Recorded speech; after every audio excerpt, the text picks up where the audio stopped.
Alright. So last session, Argyle had hunted down the last of the vampire hunters, executed her, only to then be caught in a column of unnatural and blistering white light that sent him fleeing away. Eventually, he did rejoin Sibylla.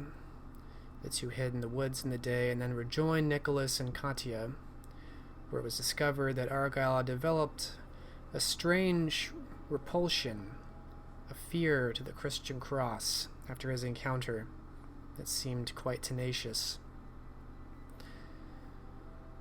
Sibylla left the group, agreeing to a major boon for Argyle's rescue, as the coterie left to reconvene in London. And it was there that Elined found her manor burnt, down to ruins with many ashen dead inside. But was approached by her enduring companion and ghoul Gertrude, who described the attack by the priors.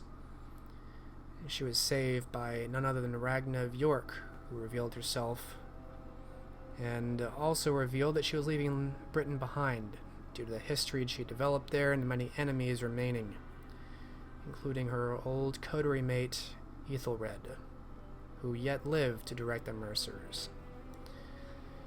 Before leaving, Ragna released Elined from her oath, freeing her of vassalage, and Argyle found his stray cat, Arthur, who also survived the fire.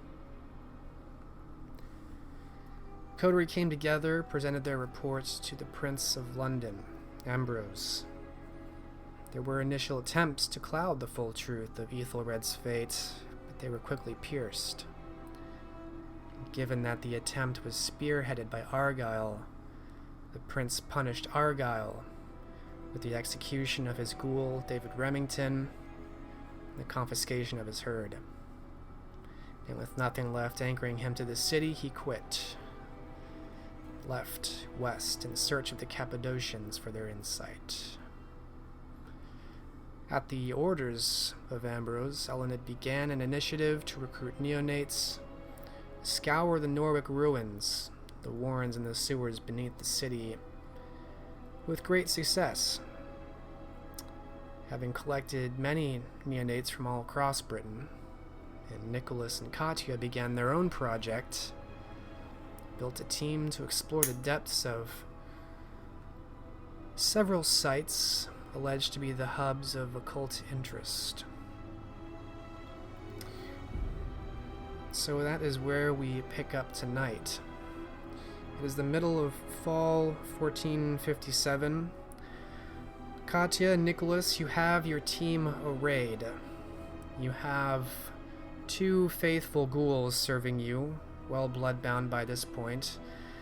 Not the most virtuous, but definitely the most loyal. And through their help, you've acquired about 20 thugs, brawlers, and criminals of many sort to do your bidding at the chance of a new start, perhaps coin, perhaps adventure, or perhaps just more opportunities to travel the land in search of their wickedness. You also have a coterie of 3 neonates that agreed to work with you at the promise of boons later paid. Bashta tells you, Katya, through dreams and through the voice behind your mind, that there is a place in Lancashire, a hill by the name of Pendle, and at the summit of this hill is the first of these sites that he wishes for you to go to.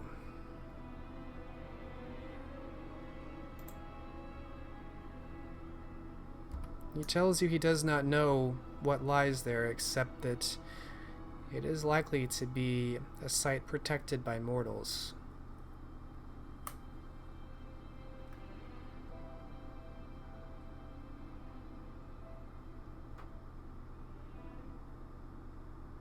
Very well. I assume Nicholas has been very eager to leave London and head out. It's hard to tell when he's eager, but He certainly isn't resistant.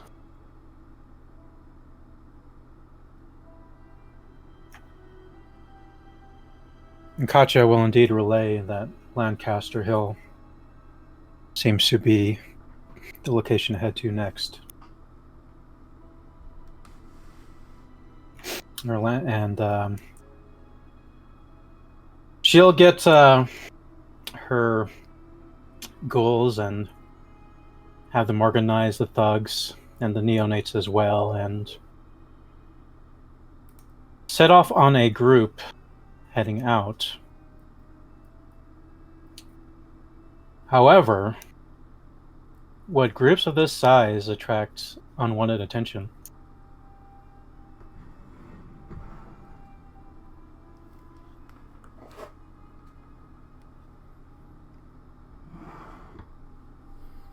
Attention by the authorities? Yes.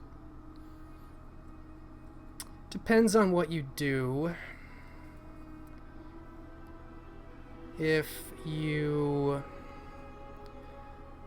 seem like an armed group that carries no banner, if you draw a lot of attention, you might be considered brigands. You certainly have the appropriate makeup of a group of brigands.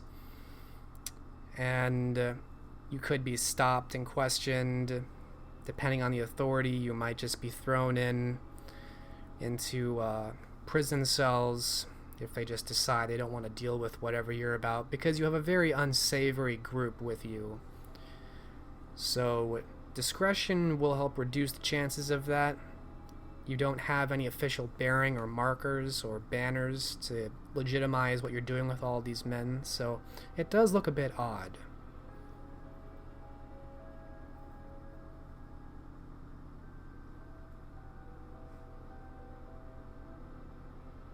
Understandably so.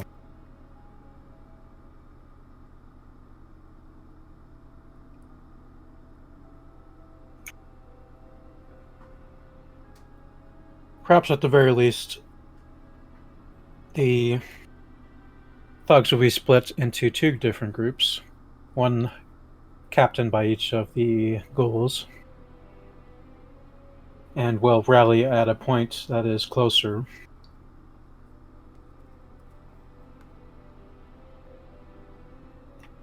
Outside of the city, so we don't attract too much attention from just a roving band of 24 individuals.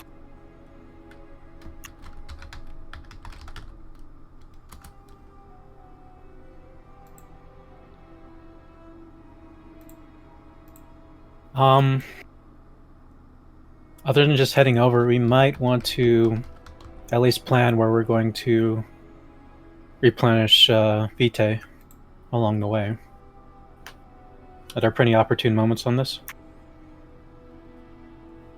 You're going from London to Lancashire. There will be a few cities on the way.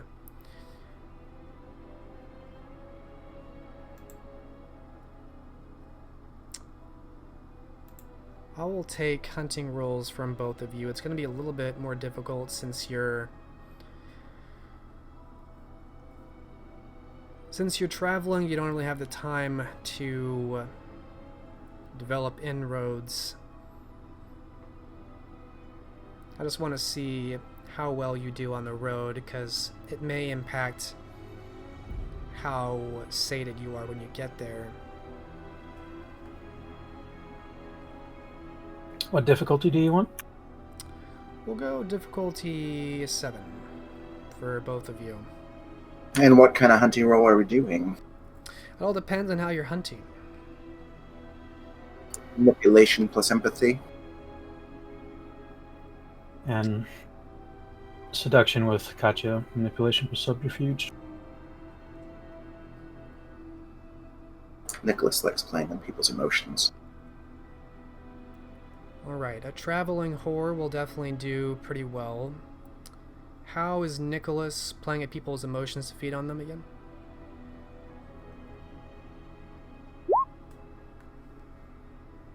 Why, that's easy. He just does. Just kidding.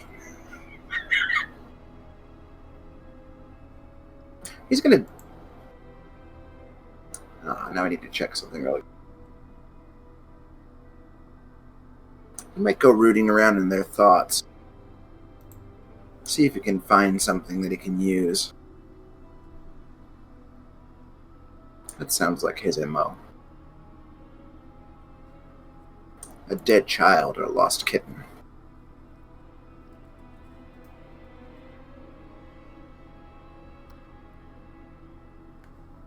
I like it. I think the Auspex power you're using uses intelligence and subterfuge. I believe that's correct. That's what I was looking up. However, I'm having a harder time than I would be normally. Yeah, that's what I'm reading. So for this hunting overall, I'll let that be the determinant. Roll your intelligence subterfuge, and there'll also be difficulty 7. Well, actually, no, it's based on current willpower, and you're not going to find anybody with willpower that high. But you will find people who are traveling, so I'm going to make it actually a bit easier for you. That's kind of a creative way to hunt. We'll make it difficulty 4. Willpower of the average mortal pales in comparison to that of a vampire. He's truly coming into his own as far as his manipulative and devious. Why not ply them for the emotions that trouble them most? Oh yeah. 5 successes. You can plumb the depths of every mind of every traveler you meet. Here and there you'll uncover the memories of long-lost people, of deep-seated fears, desires, lusts they dare not speak of, and you truly could do just about anything you want by revealing your knowledge of these people. And so getting them alone in a room would be child's play for you.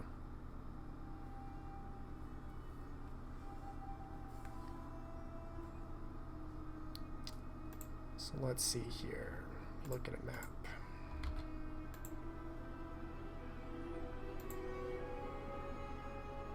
And unless I'm told otherwise, I'm assuming you're taking carriages everywhere you go. That's how we'll do it.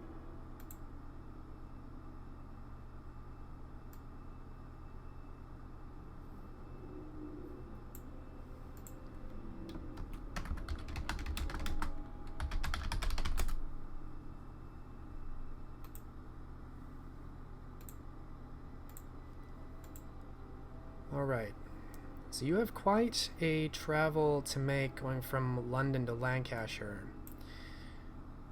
It's about 230 miles, and that will take you at least a fortnight of traveling. I'm going to say that, Nicholas, you will keep pace with whatever blood you started off with. And Katya, by the end of this, you will have found a few people here and there definitely interested in roadside prostitute, but not nearly as many as you'd hoped traveling this far north. You end up getting quite hungry by the end of the journey, and you've lost 4 blood points. Which still isn't too bad considering you've been traveling for 15 days. Alright. One of your ghouls takes half the band of your brigands, and fortunately most of them can ride or don't mind walking a bit. And they'll travel out in the direction of this hill.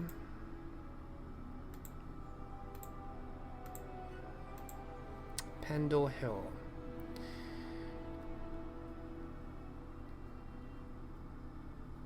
Now that you're at Lancashire, do you still want to carriage your way out to this hill? It's kind of away from civilization. There is a small town, really more of a village, it's not really even a town, of less than 100 people, a couple miles from this place that you're searching out. Otherwise, it's a bit remote.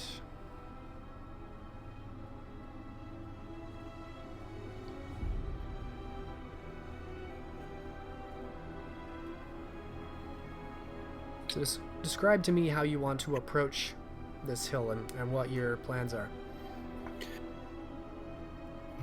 So before we get to the hill proper, we'll make sure all the neonates and Katya are well fed, and I'm thinking it's probably close enough. Well, could we make it in one night? From Lancashire? Mm-hmm. Yes, you can. I think we can do away with the carriages for now. Is it any sort of distance where dawn could be a concern? Are you talking about walking from Lancashire to Pendle Hill? Yes.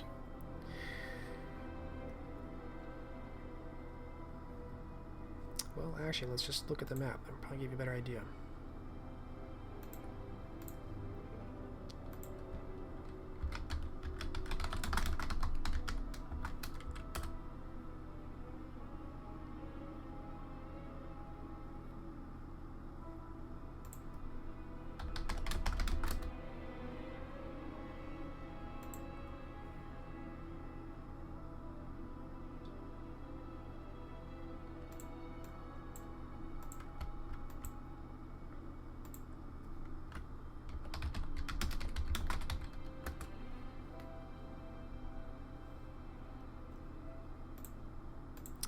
It's 30 miles from Lancashire. You will be hard-pressed to make it in one night, even by carriage. However, the town of Barrowford is much closer. It's about 2 miles from there.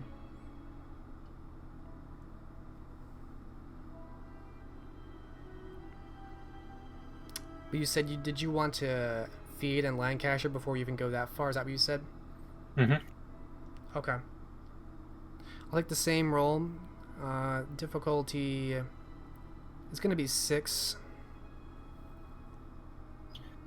How have the neonates been getting along? They are doing okay. They will be having to feed in Lancashire also. Mostly because they see you stopping to, but even on the way up, you could tell that they weren't doing much better than you were. And if they had approached Pendle Hill immediately, probably would have been while they were quite hungry. So you think that there's some relief that they're stopping in the city of Lancashire. Okay.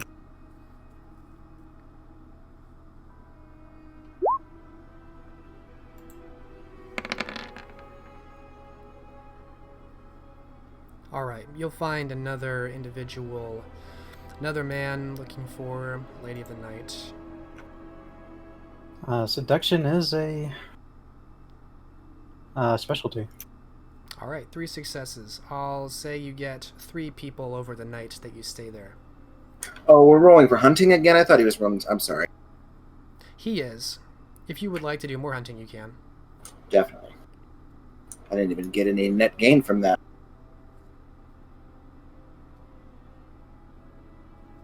One is plenty for Katya, but the other 2, she will have the neonates do as they wish. She'll actually study them and see how they actually feed.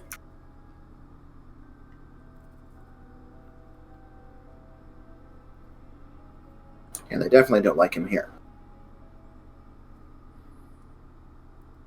Nicholas, I'll say that you managed to get one person who's a bit interested in what you have to say. You catch a passing thought at the right moment. And you will be able to feed on this person given perhaps passing comments that draws some pause. Katya, you had 3 successes, but you said you're doing something with the neonates? Yes, with the extra fruits of this, you'll actually have the neonates partake in it.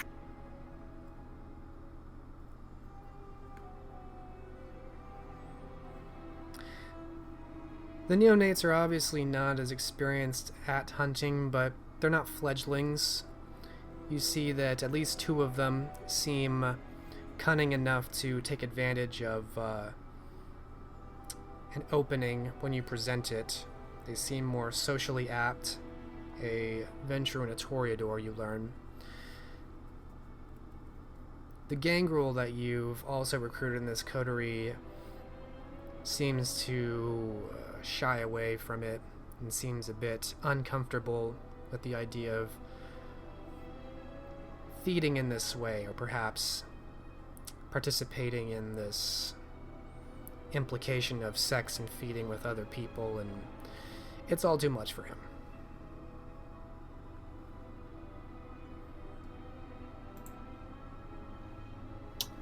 Gangrel has issues with it, huh? Katya tried to convince him otherwise? You can try.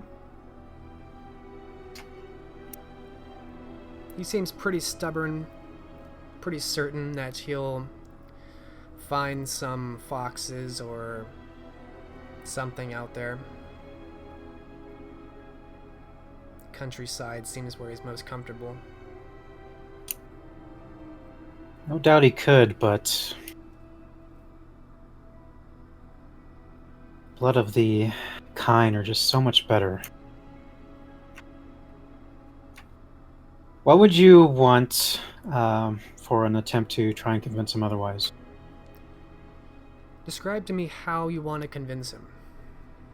Is it a logical argument? Is it emotional plea? There's a lot of ways you could go about convincing someone of somebody of something.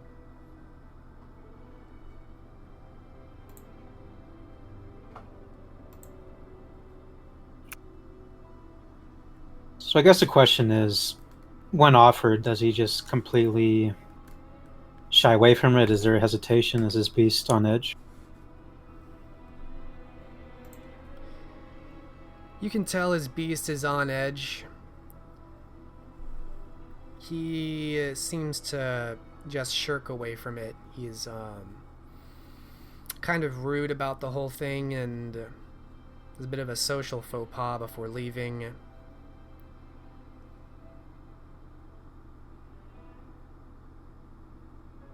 Alright, well, the way Katya would try is draw a bit more blood in the area to try and tempt the beast more, and give a little talk about sensing the sweet allure of vitae within this individual, how it is vastly superior to what any fox could offer.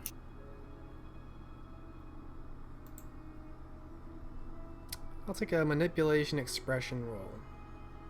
Standard difficulty. Alright.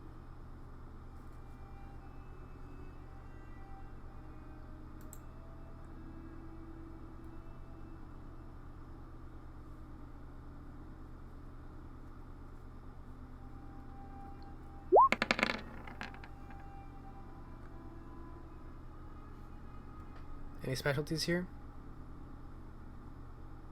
In this case, seduction, if that could count. Well, she maybe kind of is. Trying to seduce him away from the animals and to this meal instead. Unless you're actually trying to seduce him into, I would say, sex or something of the like. Probably not. One success. He drags his feet. Eventually he agrees to partake in the meal, but it's obvious that he's uncomfortable. He doesn't want to be part of this. Although when the beast comes out, and it does come out, at least briefly, you can tell he definitely indulges himself. You can see the pent-up desire. Perhaps he has some kind of issues with taking advantage of kind who are promised love. But the beast has no problem with that. Of course, Katya will assure him that his pleasure is greater than any regular love that they expected. Unfortunately, what you don't tell him is that 3 other vampires already fed on this woman that you find. He ends up killing her as the beast briefly loses control, exsanguinating the girl. And when he regains control, is horrified at what he's done and seems angry and sullen and betrayed.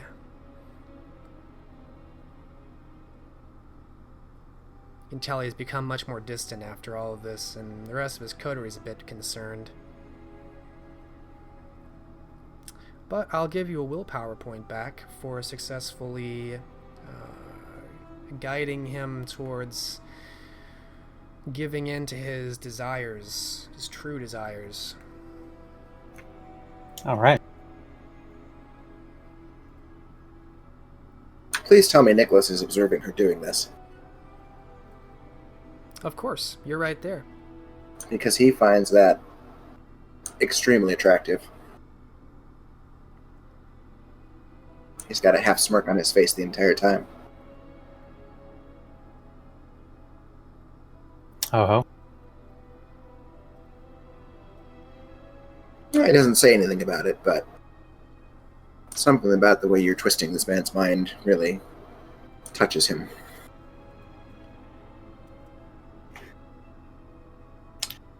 Nicholas is indeed the enigma, but Katya does notice the smirk. She'll just respond in kind.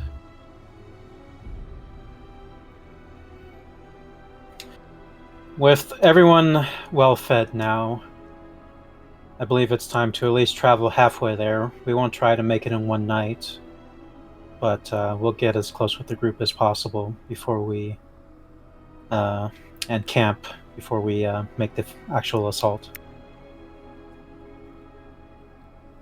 All right. So, Barrowford would be the obvious choice for a place to stop before the actual assault on the hill.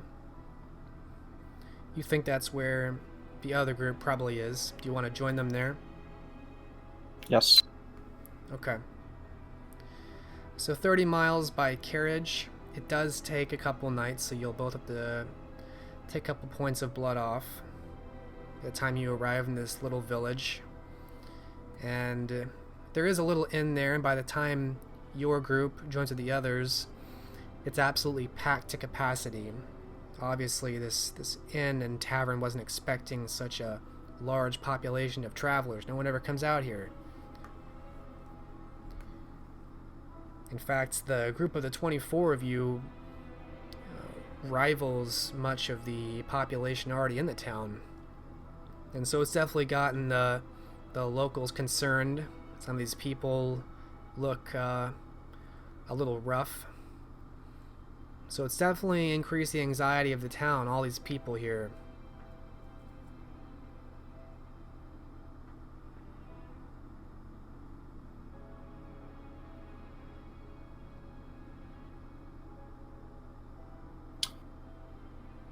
Fear, I'm assuming, is indeed palpable, and Katya will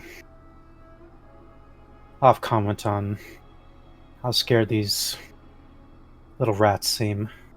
Yes, I can taste it in the back of my throat.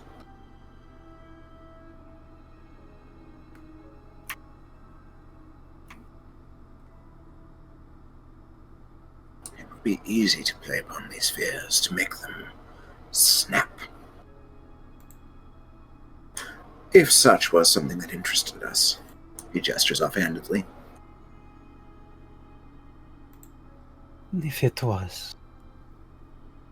Although, who's to say we cannot pay another visit back? You're right, we have too much to do. But I do need to find something to eat. I'm getting rather peckish.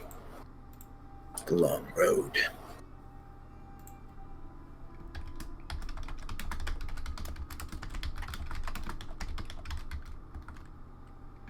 But of course.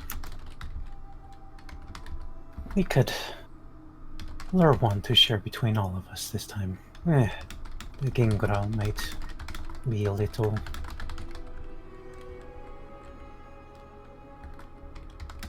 off-put by this, but I think we could make something happen.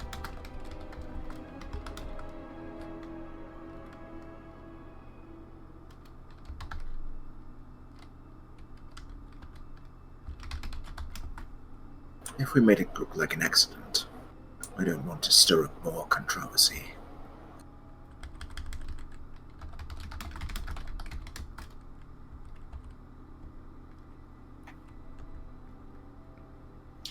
Katya will look around the tavern.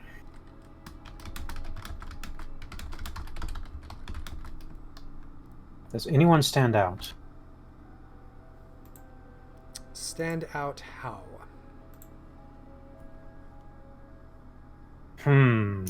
I assume you mean not among your own men.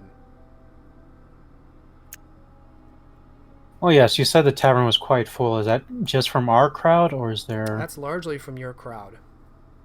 Okay. Your group dominates the tavern population and perhaps even threatens the village, certainly in martial capability.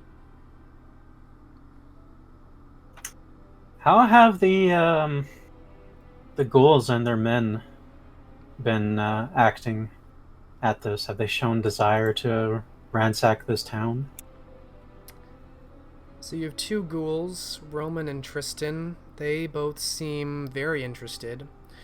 Roman is a thinner, wiry man, known more for his sleight of hand and his pickpocketing and theft. You remember that's how you picked him up.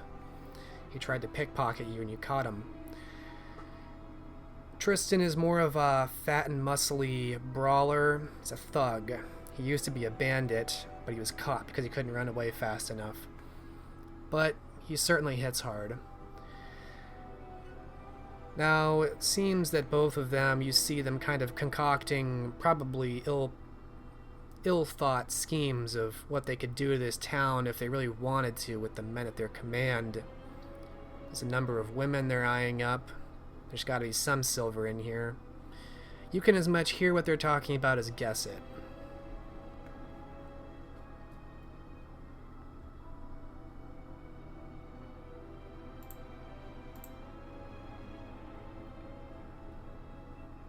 And once this group arrived in the tavern, did anyone seem to, leave? I know the inspired fear, but was it enough for anyone to just straight up take off?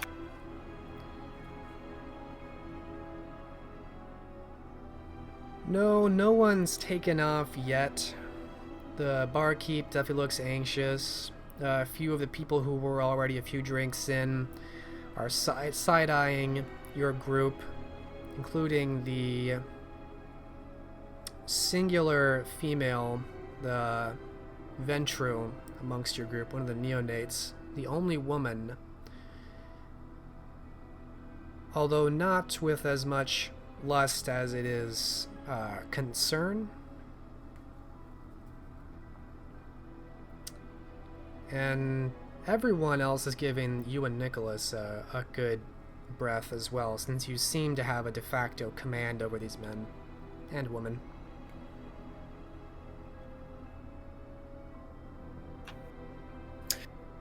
And finally, how have the neonates been adjusting to this?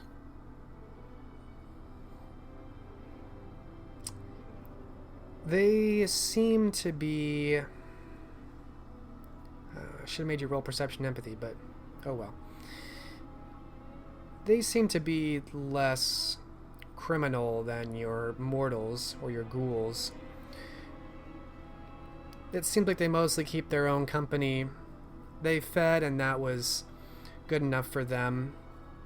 You get the impression they're interested in what this job is, what this plan is, but cautious and careful right now. You got that impression when you first met them, actually. You think that's why they didn't sign up for the Norwich expedition, as they're a little bit more cautious than the average neonate coterie. So any brazen acts will be postponed until this group is more comfortable with this. I don't want a mutiny or anything of this nature as we're going through this. The gangrel's already on thin ice. So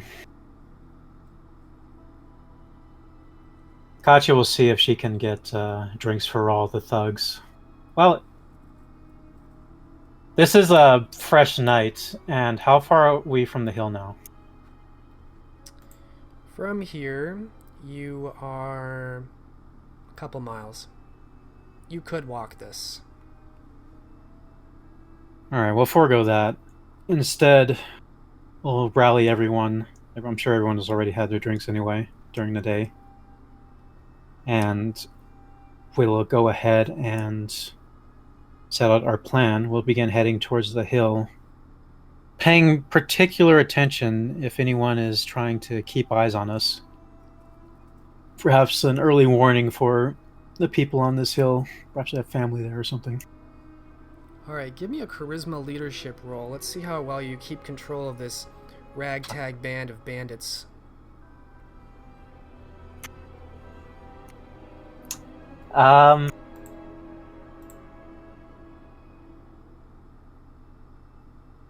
Something tells Katya this would go very poorly. What other options, rather than just commanding this whole group, does she have? Can she get the ghouls to command them? Possibly. Yeah. If you want to give commands to your ghouls and tell them what to do. You suspect in the few weeks you've known them, maybe going on a month now, that they're definitely bloodbound to you. They will do what you say. You don't think you could put it past them that if there was something they could get for themselves along the way that would definitely get what you want also, they'd do it.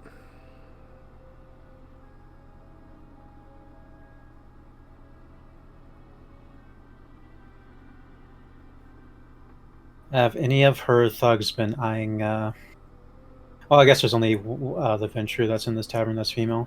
Yes. Yeah, never mind. Your thugs do give her a few looks, although there's something about her as well that, a few of them have tried to hit on her, but after a few attempts, she seems to say something or do something that convinces them otherwise.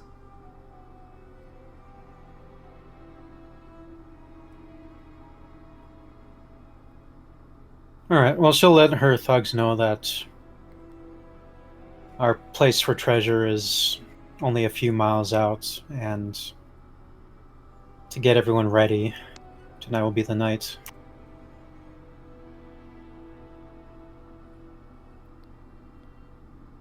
Alright. Let's see how your thugs do. Your thugs are... your ghouls, I should say.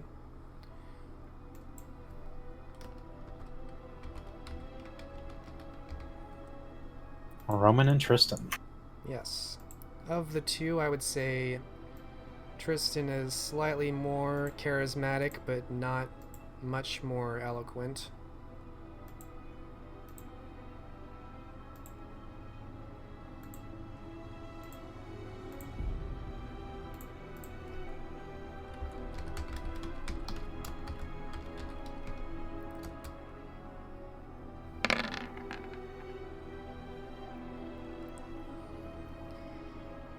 You give your orders, and a little bit later you see Tristan slam down a mug after he finishes drinking it, kicks the chair he was in aside and stands up, shouts across the tavern to get everyone's attention, and basically coerces the group to finish their drinks, grab their shit, and get out and get ready to go. There's some moans, there are some whines, but it does happen.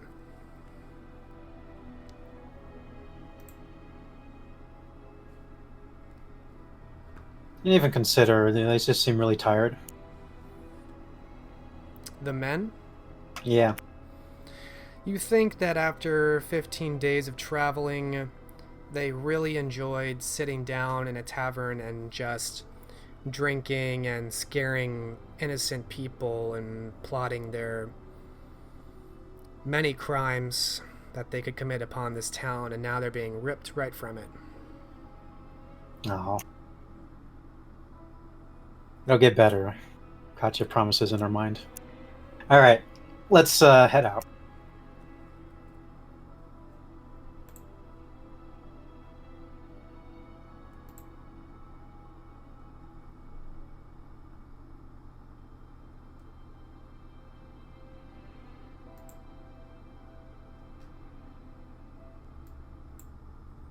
The goal is to group up a little outside of the hill.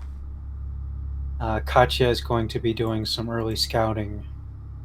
With the neonates, actually. She'll bring them under her wing and tell her about her ability to keep them all close together and unseen by enemy eyes.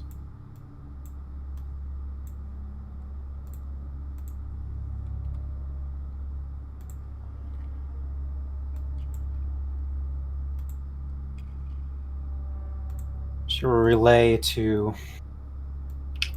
Roman that to wait here just a moment while they take a look around.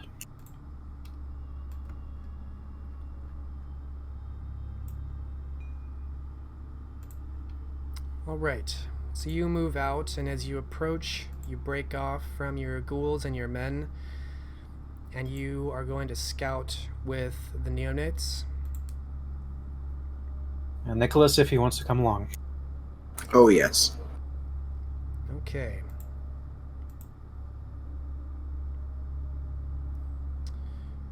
So to set the scene, you are very much in the depths of the countryside of northern Britain. This is generally a pretty wooded area, although you emerge into kind of a clearing where a hill pierces up, and much of this clearing is where there's a severe lack of trees, except at the summit. The very top of this hill is oddly overgrown with vegetation, and you see there are almost a grove of trees surrounding the peak, dense thickets and brambles that conceal the innermost portion of the summit. Although there is a small amount of light emanating up the side of the tall trees from down below in the leafy conclave. So you approach with the neonates and Nicholas, making use of your obfuscate. Yes.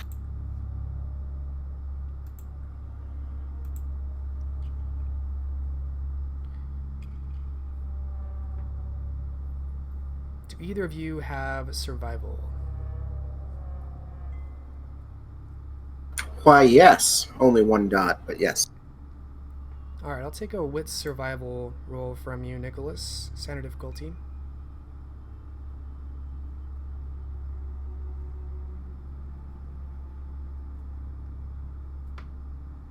Not bad.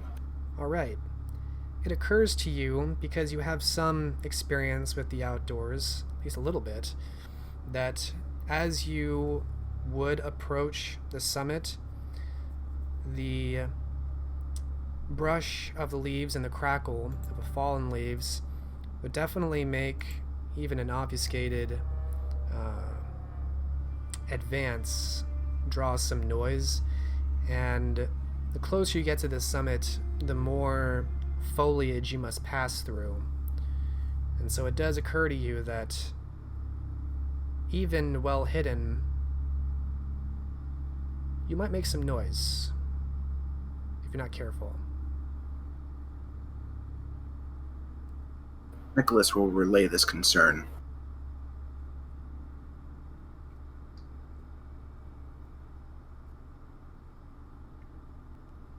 So what you're saying is we should silence the area of our approach first.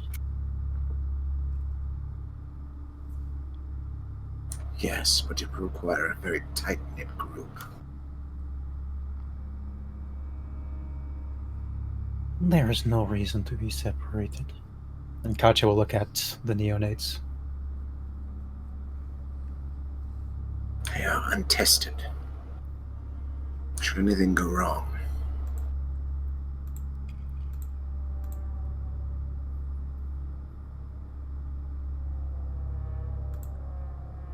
Should anything go wrong, we got too close.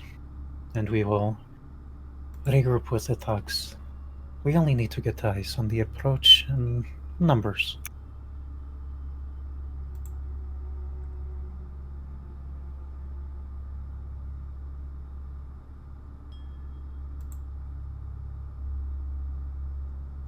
And I think we should leave the neonates behind and handle this ourselves.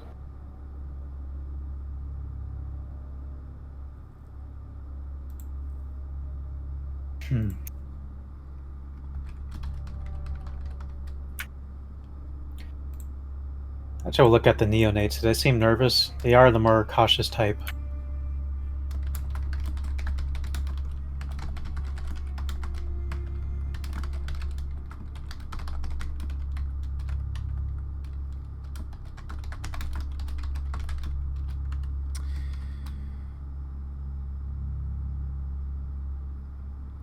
I'll take a perception empathy for that. All right.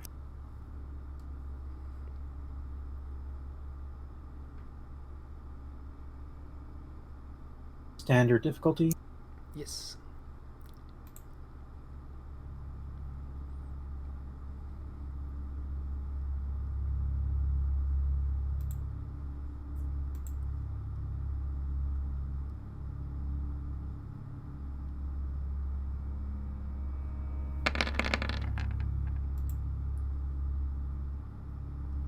All right, 4 successes. That's a lot.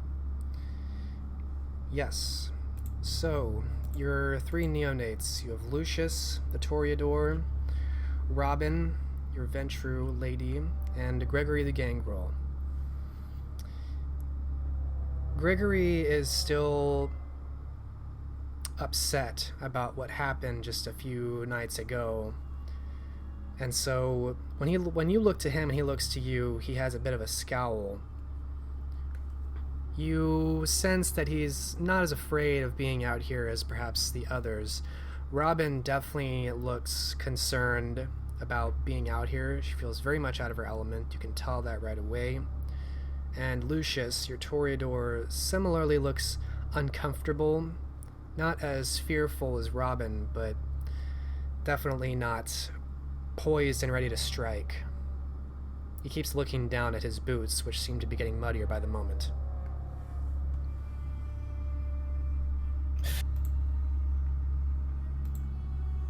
Yes, I think we will go ahead alone.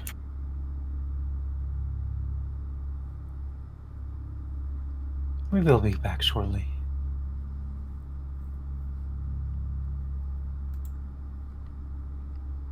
They agree to wait behind while you advance.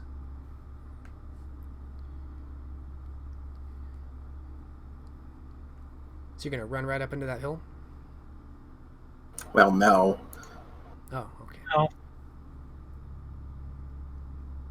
We're going to let Katya obfuscate us while I will put silence on myself, and she'll just be in the bubble.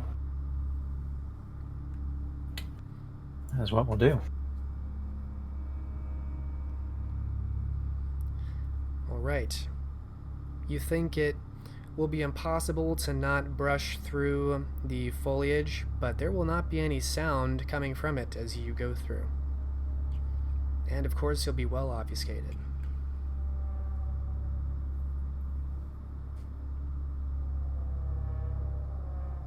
This is the plan. How's it work out? Well,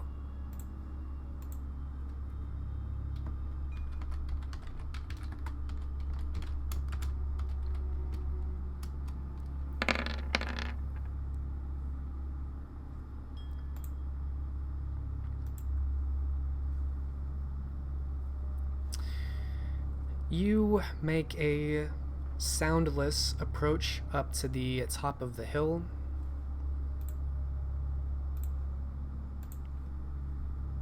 It gets pretty thick towards the top, although you find ways of navigating through it. It gets very dark to see through as the trees overhead cloud the light from the moon, ambient light from the sky, and you can't get close enough to use any of the light from inside, wherever that's coming from.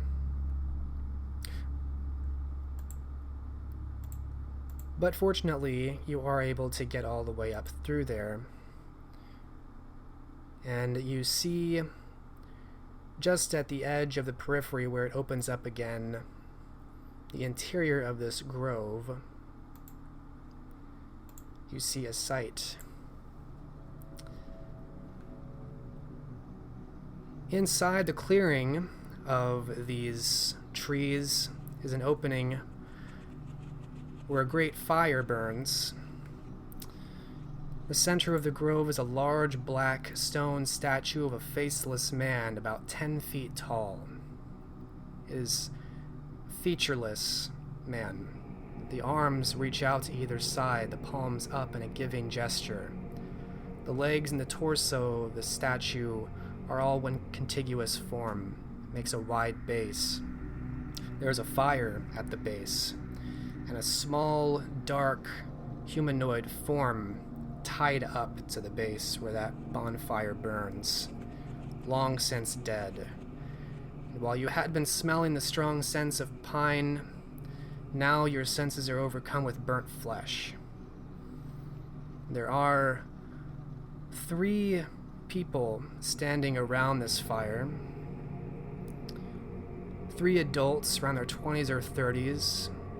They all appear to be wearing crowns of what you think are finger bones. The top half of their faces are heavily painted with dark, crusted, reddish black paint of some kind. But otherwise, from the neck down, they are completely nude. And the 3 of them are looking in your direction.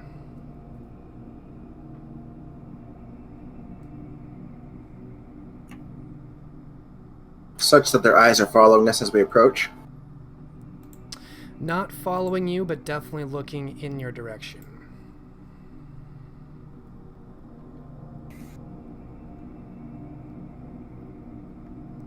Nicholas, are these mortals? Nicholas is going to shift his vision to the astral realm and see if he can check out their auras. At least one of them.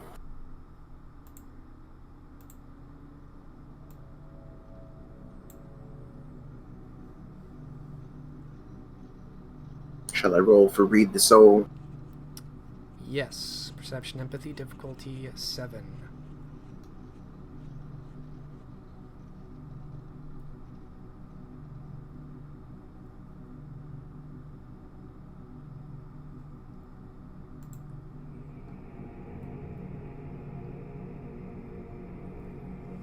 Good enough.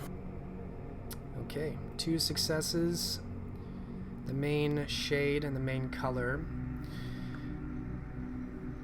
At first you think this is a mortal. The aura is a strong color, but it's far stronger than you were expecting. It is powerful and magnetic. You have not encountered anyone with an aura quite like this. The main color of this is a dark blue, giving you a sense that this is someone of supernatural power that is suspicious and looking in your direction.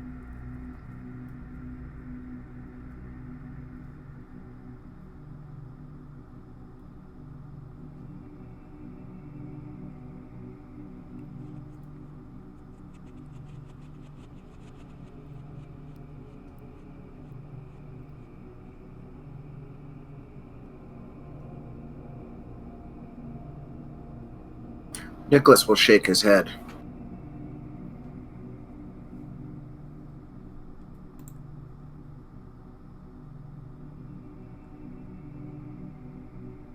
I see.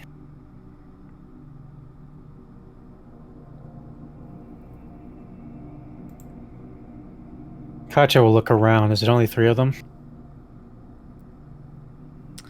As you look around, there are actually a few other objects of note, no other people, but there are what looks like 4 other similar statues, like this large black man in the center, but they look like actual people. They have separated legs, and they're in a formation, kind of in a circle around this central piece. But these are smaller, maybe 6 feet tall.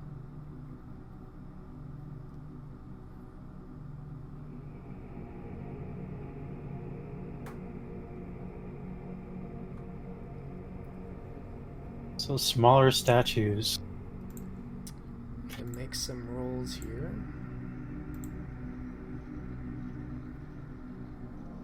Can Katya sense any thing supernatural about the statues themselves?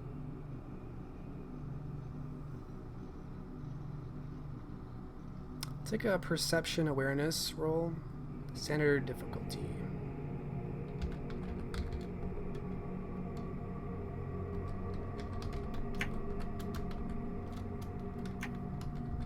And if there is them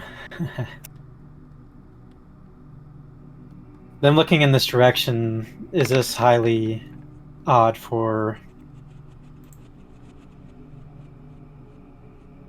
what typically happens with obfuscate?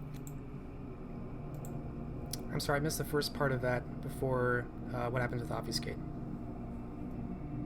Is this highly odd for them to be looking in the direction? It is highly odd. There's something going on here. With 2 successes, yes, there is something supernatural about those statues, but the area as a whole gives you a very unnerving vibe. And as you're looking, and Nicholas, you're watching the aura of this man closest to you, you both can't help but feel the foliage around you start to move around your ankles, but not quick enough to do anything. You can just tell it's starting to wake up and perhaps move all around you. In fact, your arms and your neck, you feel the branches and the vines start to close around you. But you notice it before it has done anything. Flee.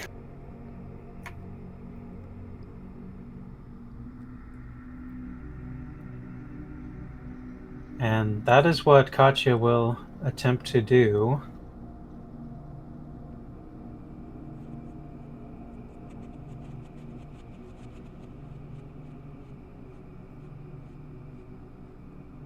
And the goal is to make it back down the path to the neonates and to the thugs. Okay. You are very deep in some very thick underbrush and actual brush, the thickets and the brambles. I will need a dexterity athletics roll. I'm going to need you to get, we'll say, a total of 3 successes. Your difficulty here is going to be 7. This is very difficult terrain to get through. Okay.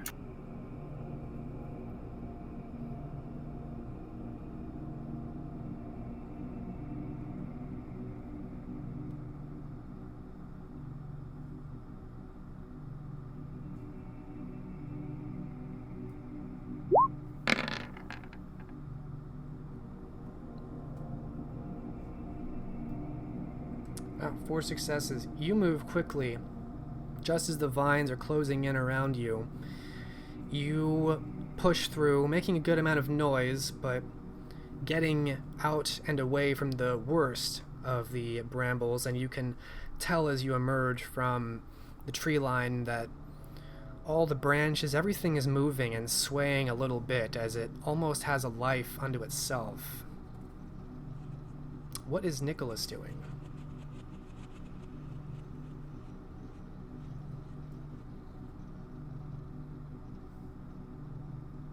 Well, with Katya pulling away, he's going to become visible. So he will step forward past the grasping vines.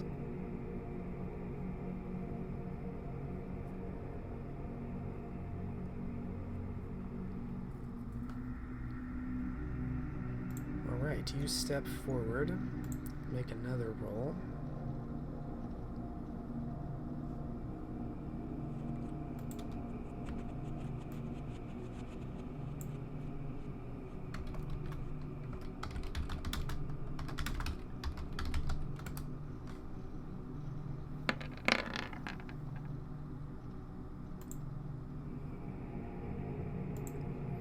Okay, you step forward into the light. The vines do not follow you or try to pull you back or grab you. However, as you step into the light of the bonfire and the three naked people with their crowns of finger bones and dark red paint staring at you, the four smaller stone statues, and by smaller I mean still larger than you, step off their pedestals as though they are people and turn also to look at you, although they don't have expressions on their face. An interesting trick, Nicholas says, looking around at all.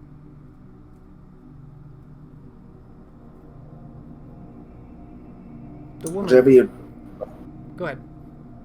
He's just going to say, whatever you're doing here, I don't care. I'm not here to interrupt it. That's it. The woman approaches, coming from around the fire, occluding the view of a small humanoid form long burnt away.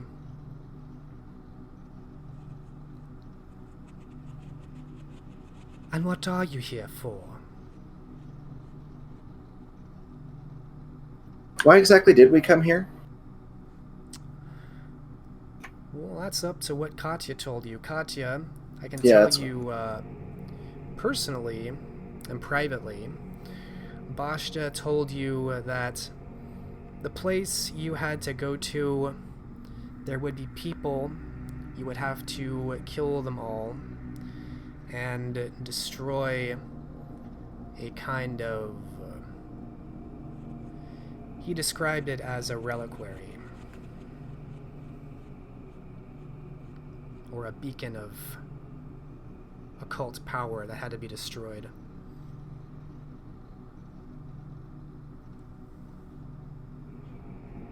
How much of that did you tell him? That's a question. Katya certainly would have shared it was a site of occult power, and that there would be guardians of this place, and this is why she brought the forces. They absolutely have to die would have been shared. I could see that.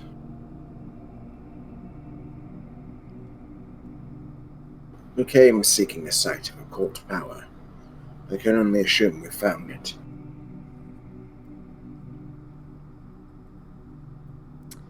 And just to clarify, since I might have misspoken, it was more of a sparkling glitter of power and color than you saw. Okay. That's fine. I'm not metagaming it anyway. He has no idea.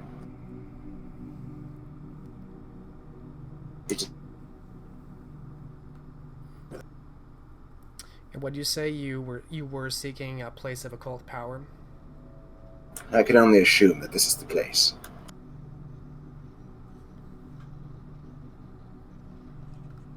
This is a place of faith and power. How did you come to find this place? I have powers of perception I think even you would not understand. I think I understand that you are not one that is one to walk in the day, and I have concern for you finding this place. Let us say that you are correct. What are you, then? Your auras dance strangely.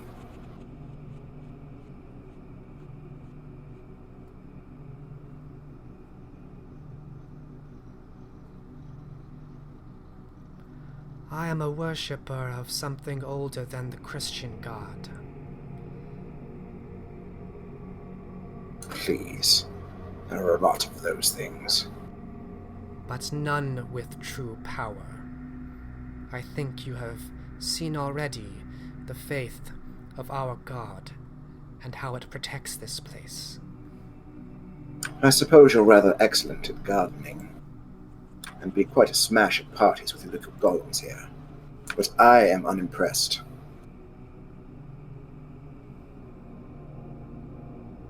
Perhaps you should come a bit closer. You might be impressed then. And she holds her hands out, almost mimicking the statue behind her.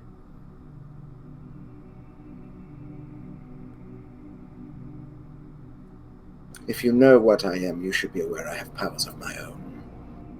I am not undangerous in my own right.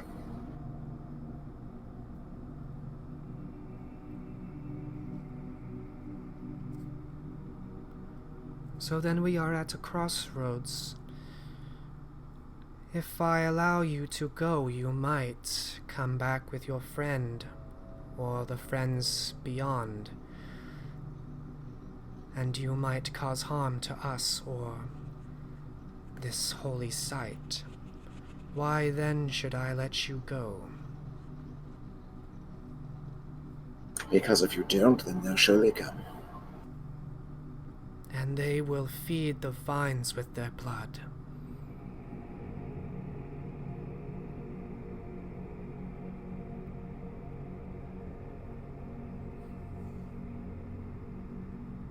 Maybe one or two of them, but not all.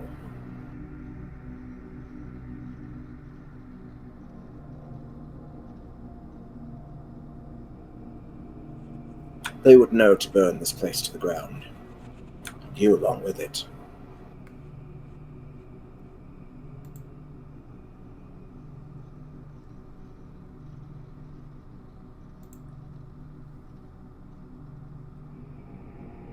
You are not making a very good case for why I should not kill you.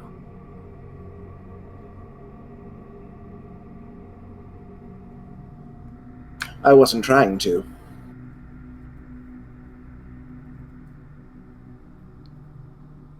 Then have you stepped in here to die? No, but if death should come for me, I accept it. And he'll take another step forward.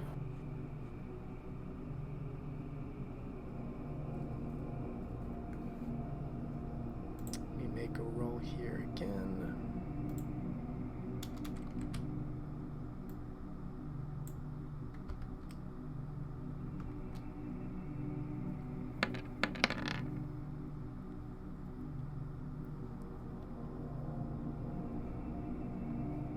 Give me a perception alertness roll, standard difficulty.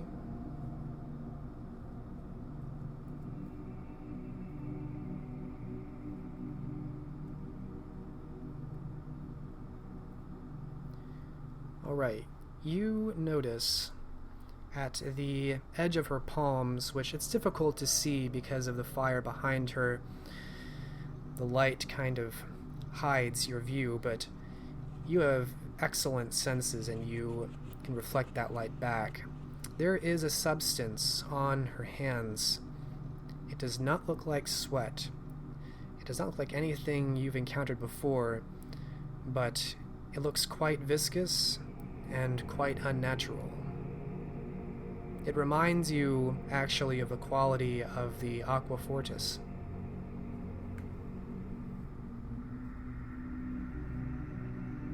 Look at your hands, they're filthy.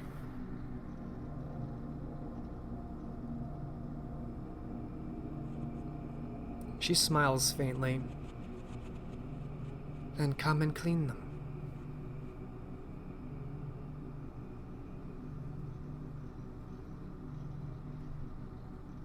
I think not.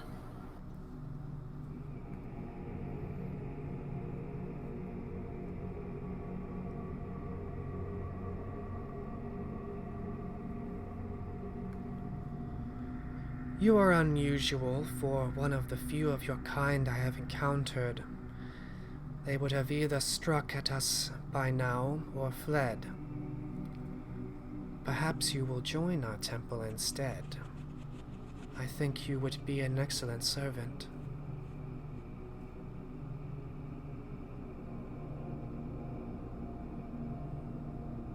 I am indeed curious as to what your temple represents.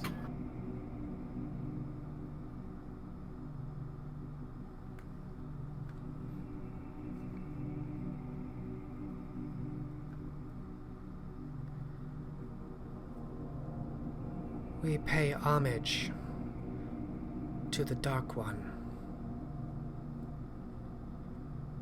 in whatever sacrifice he asks. And she looks behind her briefly to the form at the base of the statue. In exchange, we are given gifts and insight, a place at his side when our time comes, and great power. I'm not much for theology, but I can only assume you're not talking about Lucifer. She smirks. No.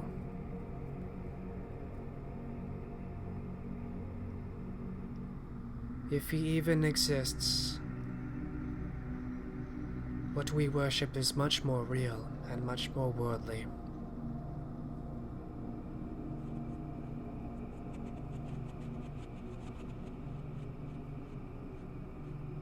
That is intriguing.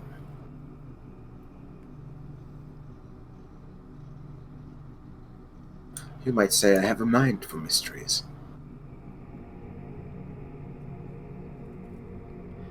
In time, all mysteries are unlocked with his gifts and his guidance. But homage and tribute is necessary. What sacrifice do you bring? Sorry, I'm not one to get on my knees. Not for any god. Do you see any of us on our knees? No, but you are shackled to him just the same.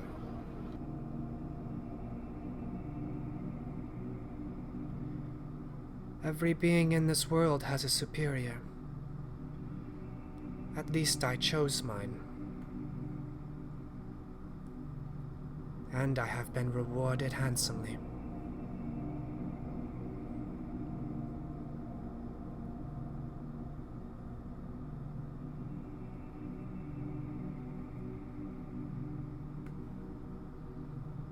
I suppose there's no way that we can get out of this peacefully.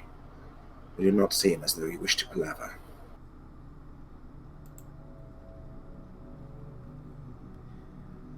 Your options are thus. You may join, or you may die. Very well, I'll join. And he grins a bit. Is Nicholas lying? He is not. He is completely serious because he's super interested in what they're offering here. This is his enigma nature coming to the front. Why on earth would he want to be involved in this? Why not? All that is required is a sacrifice. You have brought at least 24 mortal sacrifices. A mortal sacrifice would satisfy this Dark Lord of yours. The child you see before you was nothing more than a mortal. She looks back again at the fire. Are you not afraid that you'll attract lupines with that smell? You may have noticed that it had no scent but that of the woods itself until you reached here. Ah, another of your tricks, I presume. The woods here and the spirits therein are loyal. They see and feel and hear much.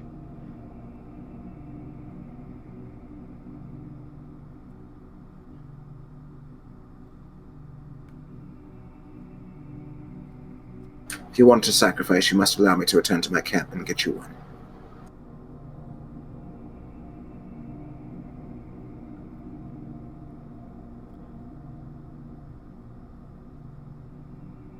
Clearly, you don't think me much of a threat. You've already threatened to kill me once. Twice. He corrects himself.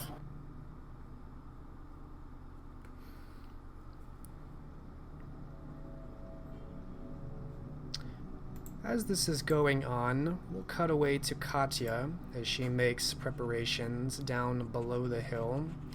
Katya, you've reached your neonates and your ghouls, Tristan and Roman, and of course your 24 tired, annoyed brawlers and thieves. They're not sure what they're doing out here in the middle of nowhere, or how there could possibly be any treasure or women.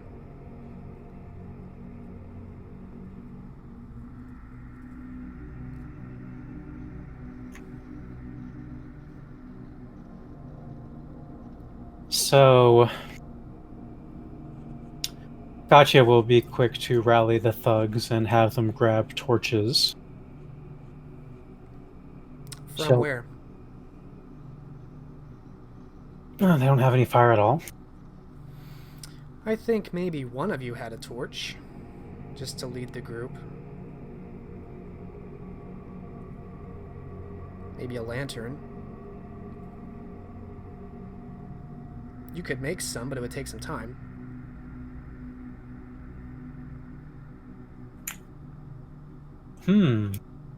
Gather some dry kindling, rip some cloth, pour some alcohol on it, light it, but it'll take some time. So it will. Well, obviously there's plants that are against them, and the best way to deal with it is to just start a forest fire. Can that be done with their one source of fire? You don't have any survival. I will let you make a wits roll, difficulty 8. You might think of something relevant here. Okay.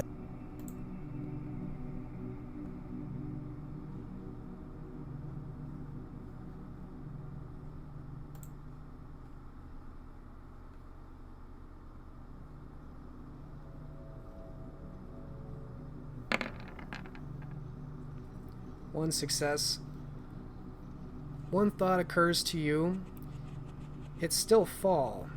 There are still rains. This is still a relatively wet part of Britain. Much of it is. And you recall there being a bit of dew on your cloak as you left. You don't think that place is going to go up very easily. And certainly not with one torch.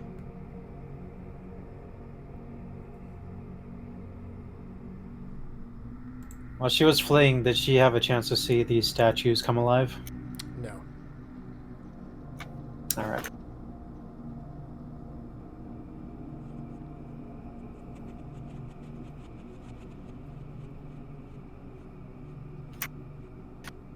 Yeah, there's no way she would have known about that. Nicholas did not come with her. No, you don't So know what happened to him. it's on her mind to get up there and at least rescue Nicholas.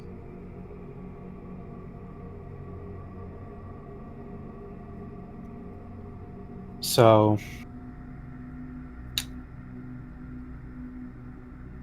while she was fleeing, she'll try to contact Bashta and try to figure out more of a weakness, because these are certainly not just mortals.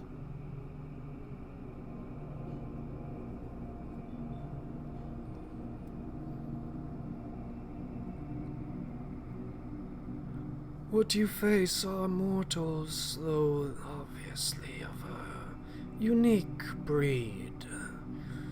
I know not what powers are at their command, though I suspect they are diverse. If you truly wish to uncover your sire's slayer and pay homage to me, you will find a way to slay these fools, even if you must drown this grove in blood.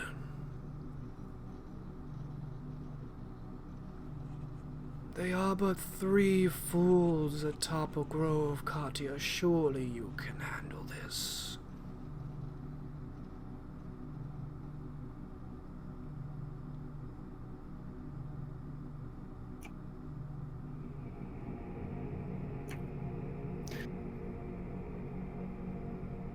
That may be so, but they made the plants come alive. I need the way to deal with these. And you look to me for answers for your solution. Weakness. Katya, do not ask me to solve your problems. I send you to these places to solve them for me.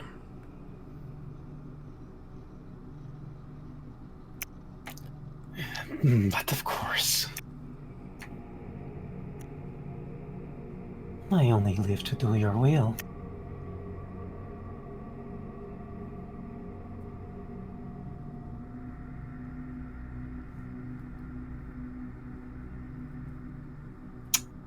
It will take time, but Katya will. What supplies do they have? Do they have alcohol? Oh, certainly.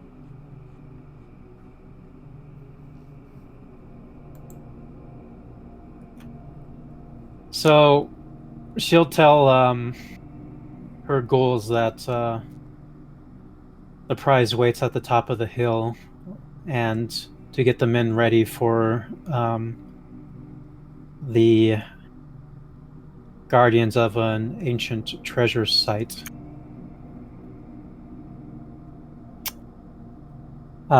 And she'll tell the neonates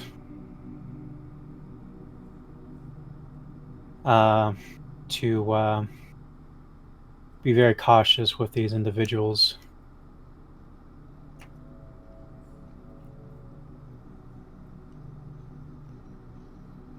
All right. Another half-slurred speech by Tristan gets the men ready to go up the hill and steal some treasure. All right, Katya is enhancing her capabilities right now.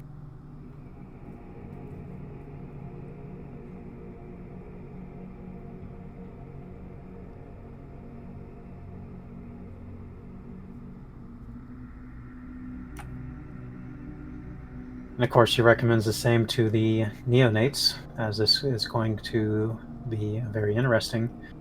She'll also have Tristan gather up extra amounts of alcohol. When they get up there, she wants 2 men to pour it on the vines that will be up there. And then, when it's sufficiently drenched, set it ablaze with the 1 torch they have.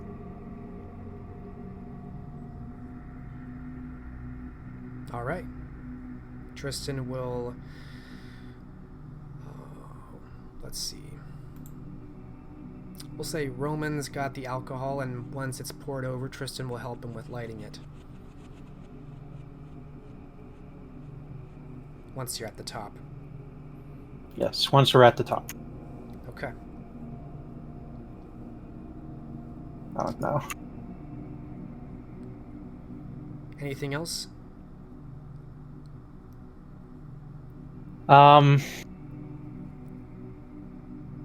We may have an interruption here. Need a minute? I'll look at chat.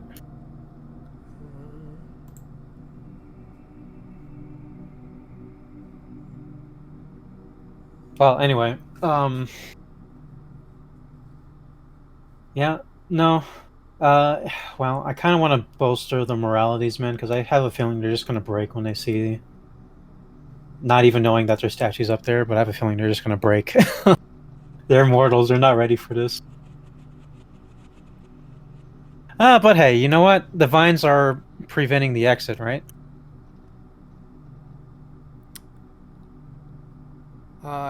You know that once you're in, it's hard to get out. Yeah, we'll cut off the only exit and set it ablaze. That's what we'll do. That'll keep everyone there. Good motivation. Exactly. Alright, so you tell Tristan and Roman to hang behind, let everyone start to go in, and then set fire to it behind you. Yes. Okay. They look a little interested in your strategy, but they definitely don't disobey you. I assume you're not telling the neonates that. Oh no, she's telling the neonates to be with the main group of men. Of course.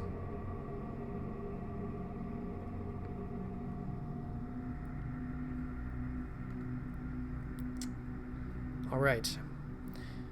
So your men advance at a good clip, drawing out daggers and axes, swords, clubs even, cudgels. A few of them even have bows. And your neonates each withdraw short swords as well. The whole group goes marching up the hillside at a good pace. Your ghouls and you lag behind, leading from the back. And they begin to enter the forest, stepping over branches and bushes. And as you and the neonates make your way in, the ghouls, stop. You hear the sound of liquid being poured out and a fire being started, catching.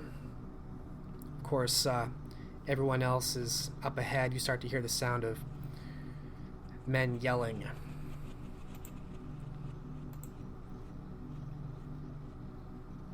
We're going to make some rolls.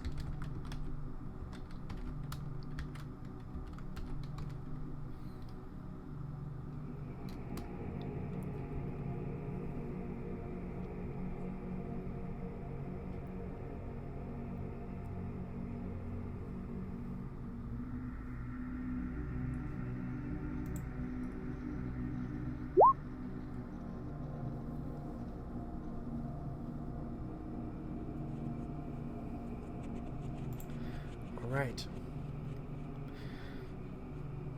So you hear the sound of men screaming, and Nicholas, just as you're having this conversation with the strange naked woman, blood painted on her face, she looks beyond you as the screaming begins in the near distance. It seems perhaps your sacrifice has come. If you help us, we will consider this your tribute.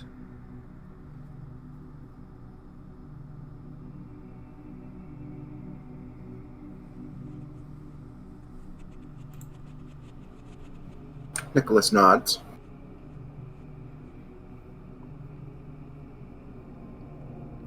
Is this screaming getting closer, or do I need to go to it?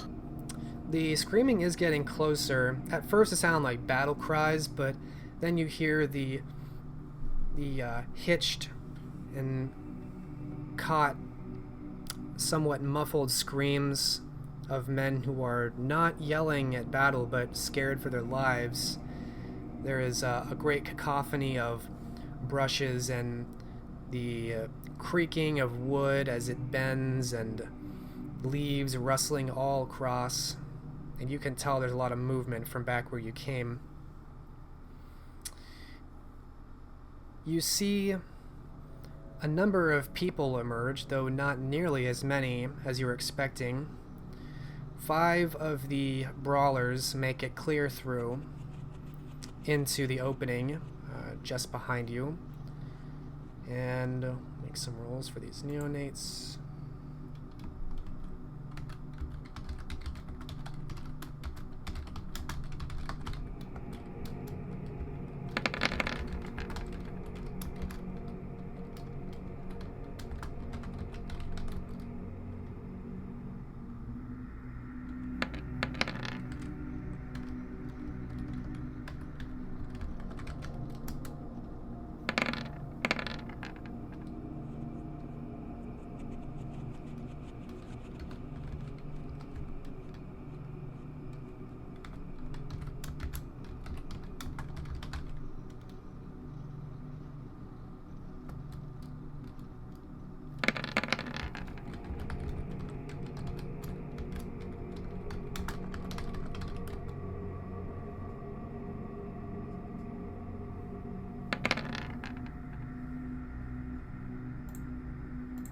It appears all the neonates emerge also. You can see of all the people coming through, their clothes are ripped and torn in a couple places. Not, destroyed, but certainly caught up on things. You see the two ghouls, Tristan and Roman, one of their cloaks gets pulled off just as they emerge and kind of gets sucked back into the vines, ripped away. And as I said, about 5 of the kind, these brawlers and thugs. There's now a background cacophony of screaming to match the vines. And I'll need dexterity athletics from you as well, Katya. Okay.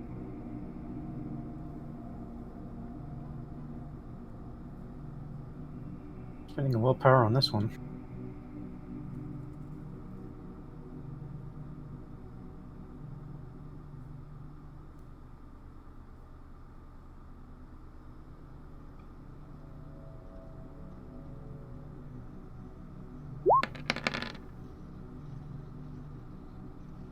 Okay, 6 successes. You pass through with flying colors. You see that Nicholas is standing unharmed at the side of the female cultist you saw, as 4 of these statues that you saw were just circled around have actually removed themselves from their pedestals and now are approaching the neonates. And it looks like the neonates are caught in shock, as well as your ghouls. Everyone seems to be gathering the scene and taking it all in. It's kind of stunning to all of them. But soon battle emerges and joins, drawing their attention. The neonates are occupied battling animated stone statues. What does Nicholas do during this? He sees Katya and all of them emerge. Yes. Obviously missing most of your mortal brawlers and thugs. He just says to her calmly, while the neonates are fighting stone statues, "They've made an interesting offer. We could join them, Katya."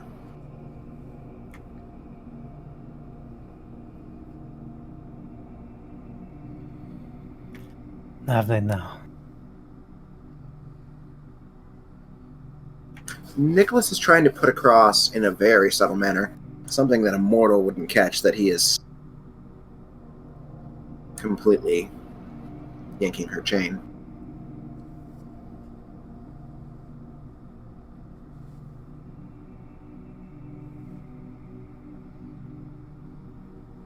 So he is lying about joining? Yes and no.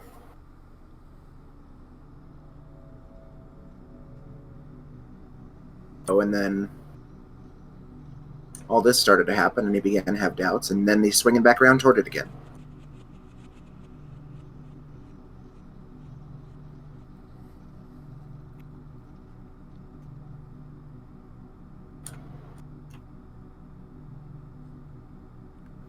They have made an offer, but I assure you, there is much more to be gained with what I know can be offered. But they've promised me power.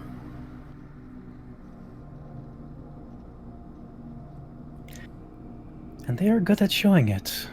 But I have my own power as well.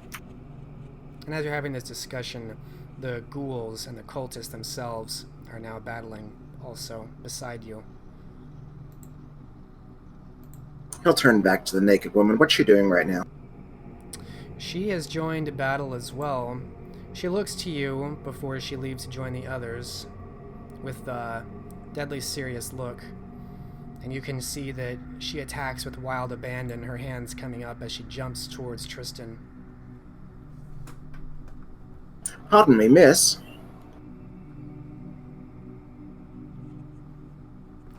Give me one moment.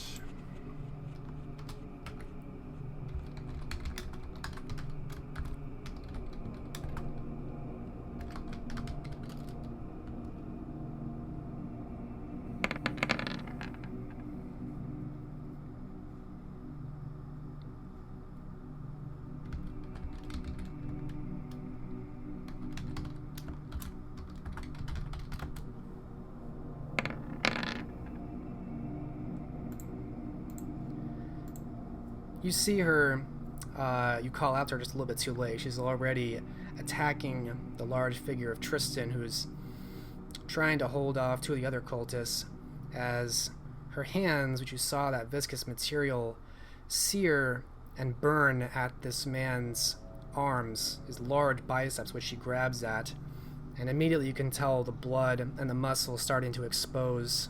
Even some of the bone. She's gotten pretty deep into his arm, and he's yelling in pain. And she kind of yells as she's fighting, "Join or die." Upon hearing this,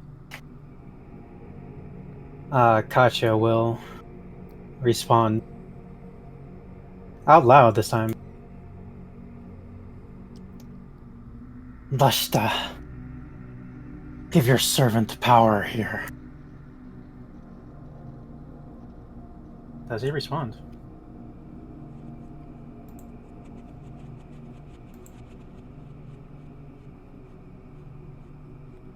You will have my power when you've proven it. Prove your worth. Earn my power.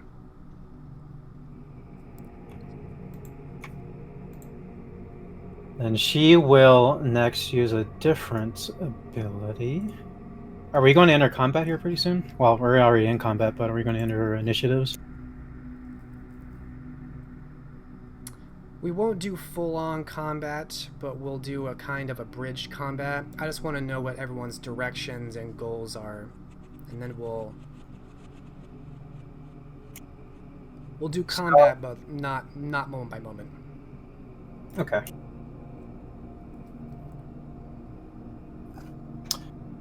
So,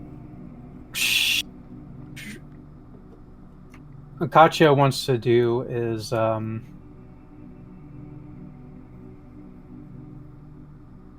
who is the gangrel engaged with right now? One of the stone statues.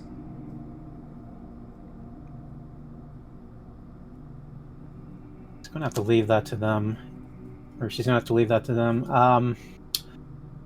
She is going to instead use one of her powers upon the cultist that just struck Tristan.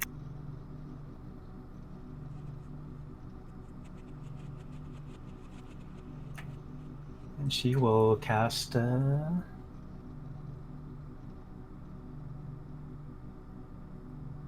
Spook on this individual and make them hopefully flee.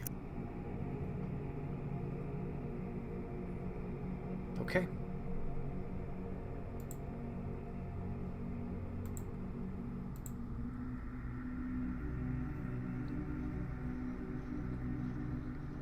Roll it out. Here it comes. Spending a blood point and difficulty.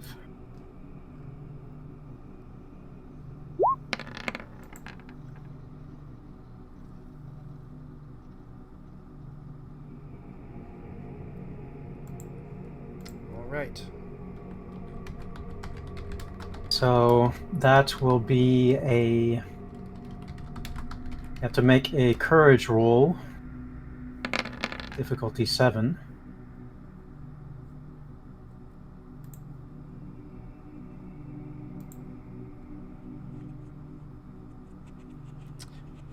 For some reason, she does not seem to be impacted, although you do see her kind of pause for a moment and then almost flex something off of her, as though getting a cloak off with just her shoulders, shrugging it off.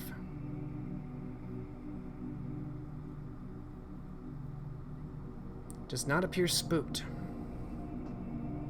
All right.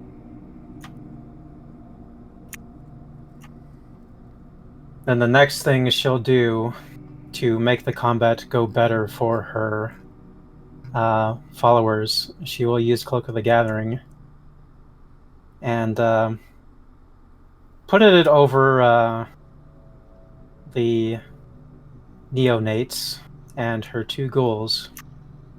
Whoever's just like in combat the deepest.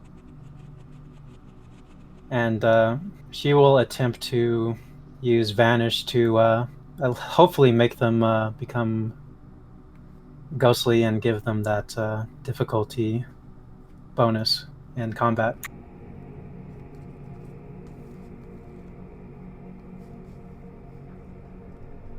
Let's see here. Let me read something real quick.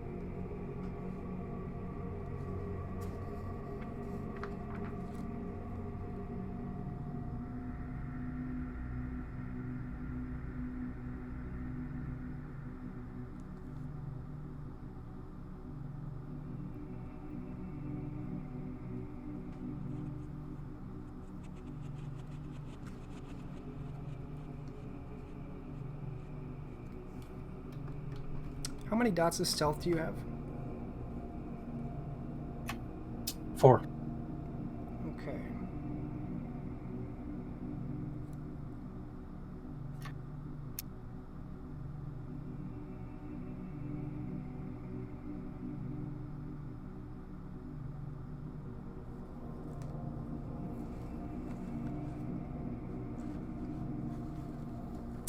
Well, I can tell you know enough about Obfuscate that as soon as they're cloaked, if they're fighting at all, it's going to evaporate.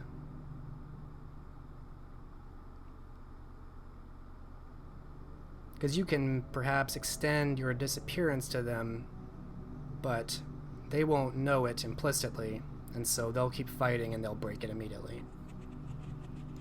I'm not trying to make them invisible, because with Vanish from the Mind's Eye, what I'm trying to do is sow chaos by making, like, playing with the minds of the individuals in the area. So it's going to make, hopefully, the enemy fearful to see these guys become ethereal, and it'll also give a combat bonus to them.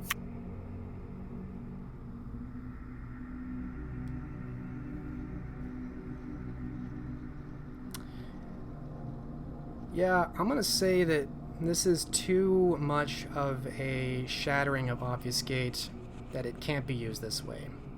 You could disappear them, and if they turned around that moment, you might succeed.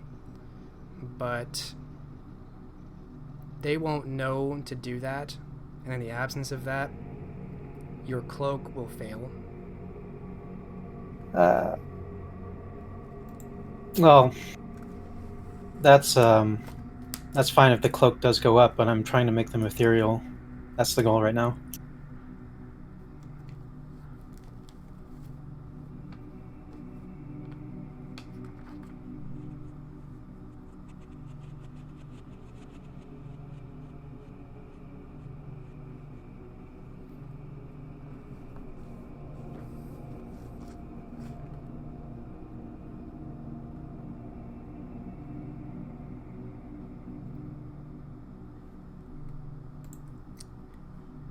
I'm just going by the book. If a character that falls out of, or if a character under the cloak does something to expose himself, they fall out of the ruse. They won't get any benefit. They won't be ethereal because they'll start fighting immediately.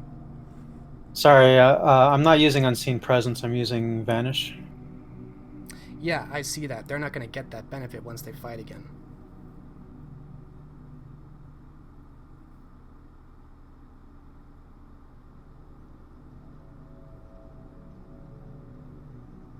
Oh, so you're looking at Cloak the Gathering. Okay.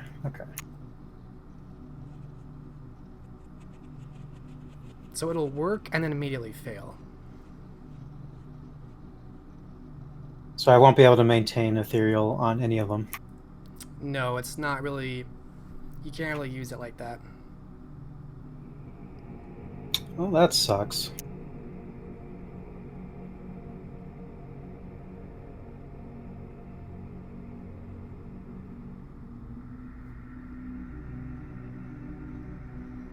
What is Nicholas's reaction to this as combats join, and it looks like Katya's trying to do something against them as well?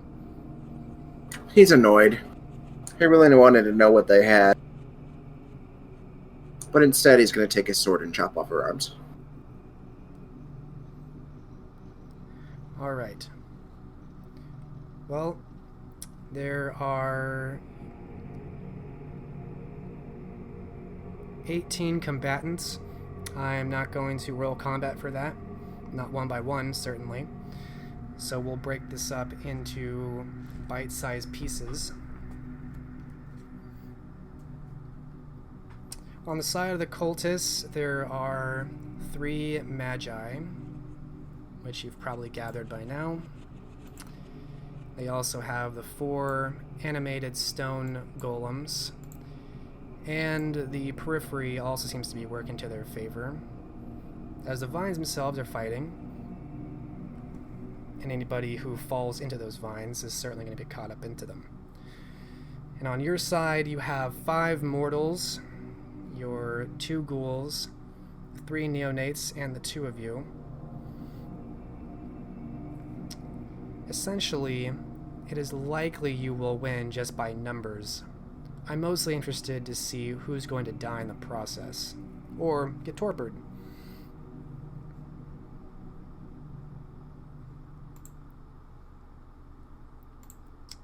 So we'll start with reconciling the statues and the neonates.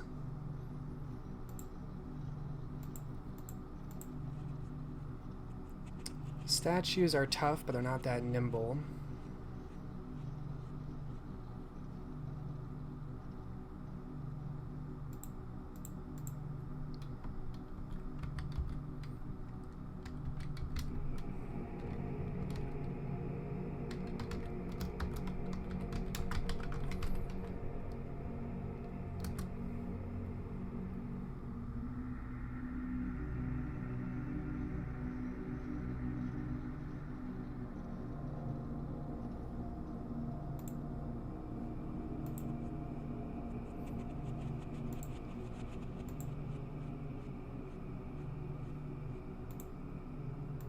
Oh, that's a lot of ones for the statues.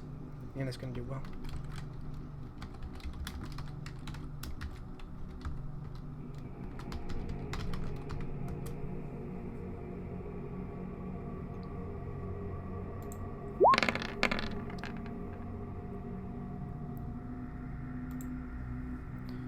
Alright, the neonates will definitely prevail over the statues, which makes sense. They're able to outmaneuver them. By the end, they will come out of this beaten up, but no one will be torpid. One of the 4 statues will be taking on some of these mortals.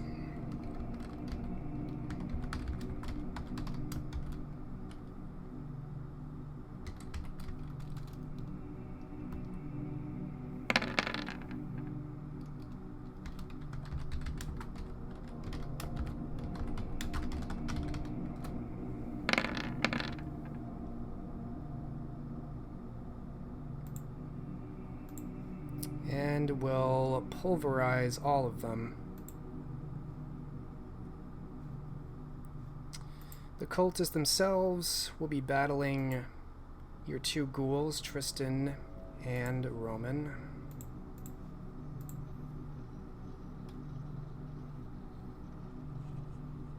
And they are quite dangerous.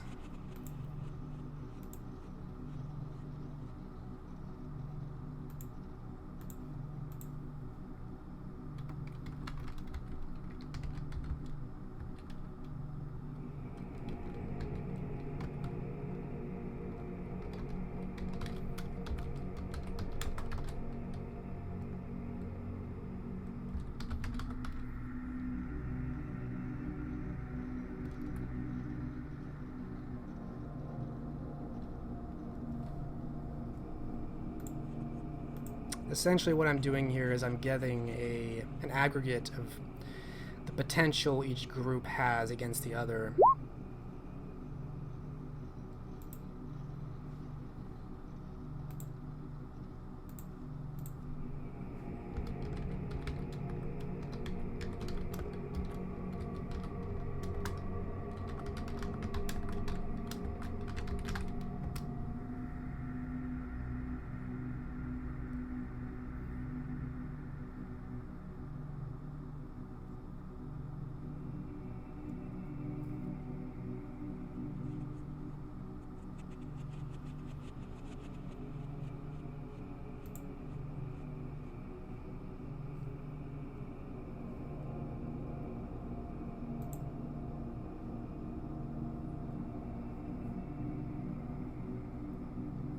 Evenly matched, but both sides are very mortal. They can't just take no damage.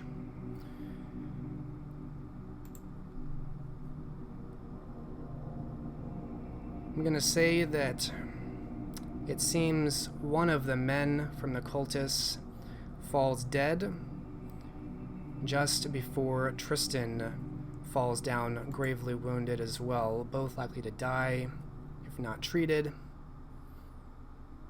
Or maybe even treated. And then, how would the two of you like to engage combat? Nicholas, you said you're going to go in with a sword? Yeah, he just wants to chop her arms off. Okay. It'll make her more pliable. He's not trying to kill her necessarily. Alright. Give me a dexterity melee roll. Difficulty 7 since you're called shot to the arms.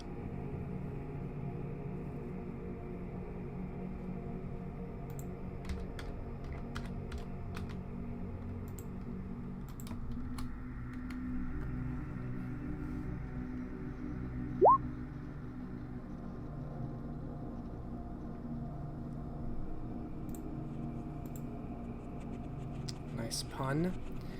You will definitely connect. You'll get her arms cut off by the end of this kind of beginning of battle. And this isn't like 3 seconds. This is probably a few minutes of battling at least.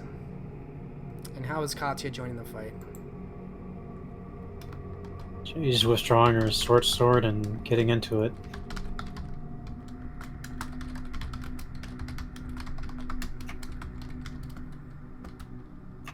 Aiming specifically at the cultist.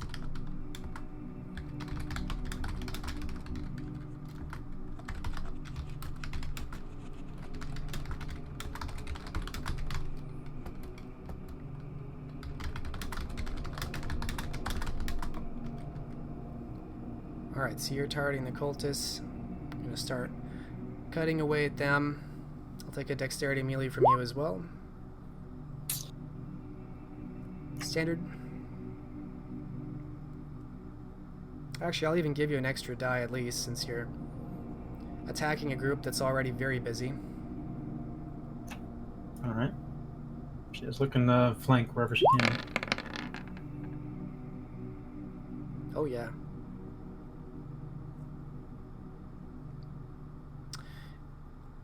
So, by the end of this battle, you have subdued the cultists. It seems like the 5 mortals that made it through all died in horrific pulverizing ways, but the neonates overcame their stone golem combatants and one way or another destroyed them in enough pieces that they couldn't fight. One of the golems kept them at bay, but meanwhile, you and Nicholas joined to help your ghouls in fighting the cultists. Tristan falls wounded, and gravely wounded. It seems like whatever this woman did to her hands melted through or burned away much of the neck of Tristan, and he's bleeding out badly. But Nicholas cuts off her hands or arms, and you come up and kill the last man that wasn't already cut down. And by the end of it, 2 of the cultists are dead, 1 of your ghouls is dead, the neonates are standing, this woman is all that's left, and she's no longer capable of fighting.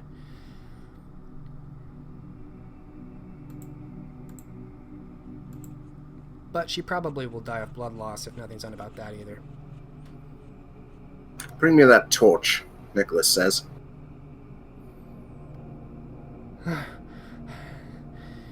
You will be punished for spiting the Great One.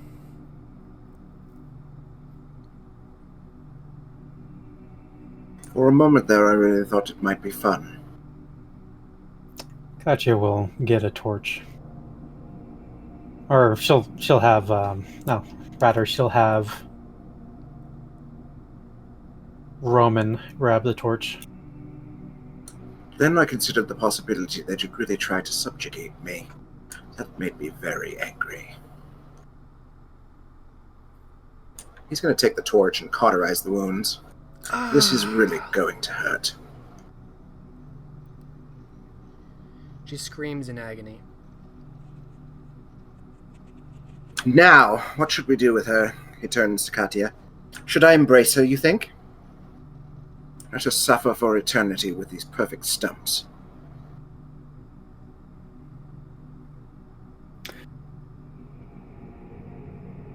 I think that would be cruel. However, I'd rather destroy their statue, and they had a sacrifice here. Let us burn her on that pyre to another.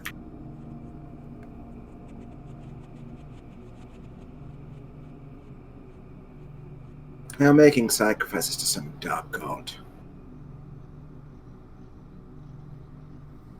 Any idea what that might be about?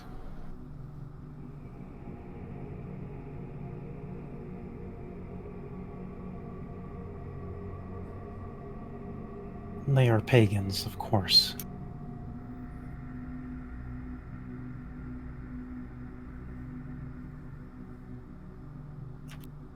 That is a very trite answer, but I think it seems somewhat a bit more dangerous.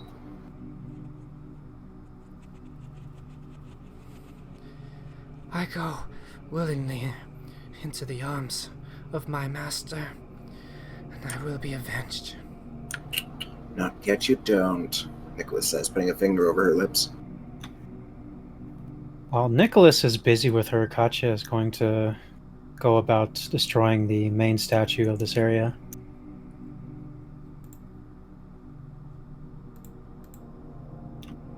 The faceless form in the middle.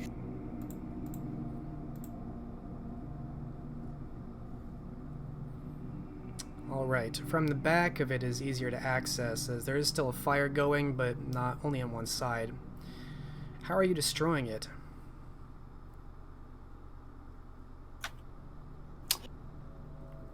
How massive, indeed. Well, how much would it weigh?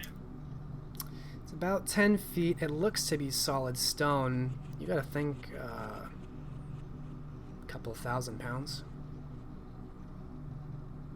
At least. Is there any rope nearby to pull it down? Anything like that? Yes, you do find some belongings, probably from the cultists. The clothes that they disrobed out of, what looks like traveling rations and couple pouches of silver and some rope, probably what was not used on the child.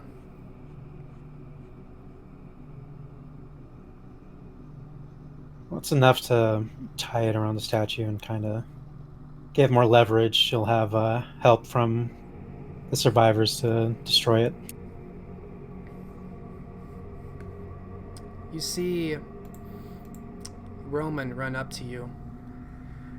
Aye, Tristan, he's gone cold. Anything we can do?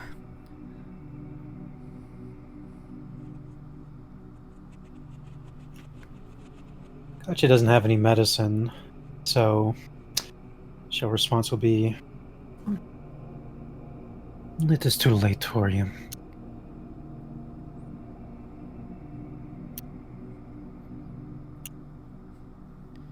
He will be missed." He looks from you to the woman, with no arms, of course. This the bitch that did it. He grabs her by the throat, lifting her with a surprising amount of strength for someone so wiry.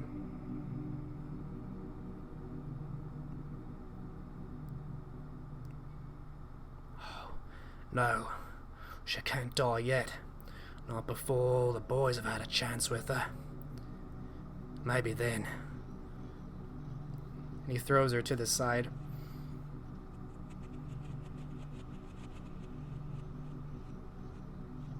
Katya isn't going to intervene with us. Is not.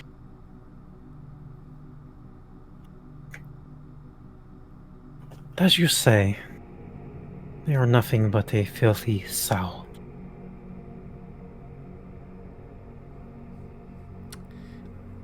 By the time the battle had ended, the screaming started to die down. The emotion from the trees and the vines certainly stopped. Something seems to have ended in there. And slowly but surely, about half your men emerge into the light. Many of them with scrapes and cuts and lacerations on their faces and hands. Some of them with obviously broken wrists or arms. Looking like they've just been through hell. Getting a view of the scene inside for once.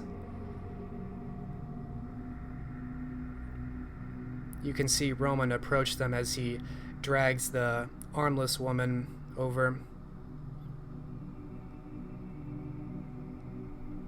You can tell he's saying similarly to the men.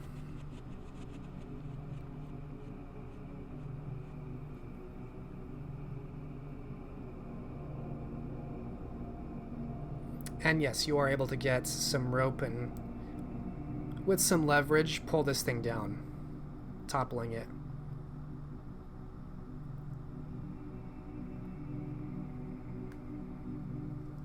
Is the impact enough to destroy it? It doesn't fall into tiny little pieces, but the top half fractures off and the head kind of breaks as it lands from high up. The arm breaks off on one side, the other kind of outreaching, outstretched to the sky.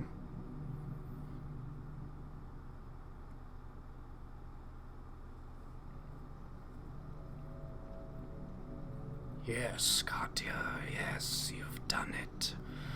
I knew you would succeed here, and it cost you almost nothing.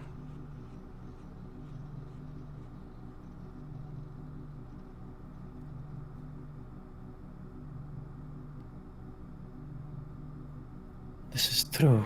I expected worse. But it is a pleasure to serve.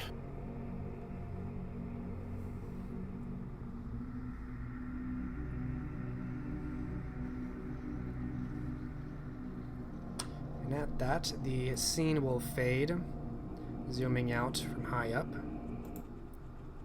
And we will take our 15-minute break and come back in 15.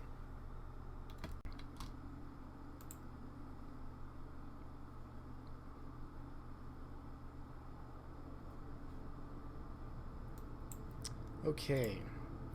As all of this is going on far away to the north, Elined, you have been at work recruiting neonates from across the lands, and you've been quite successful.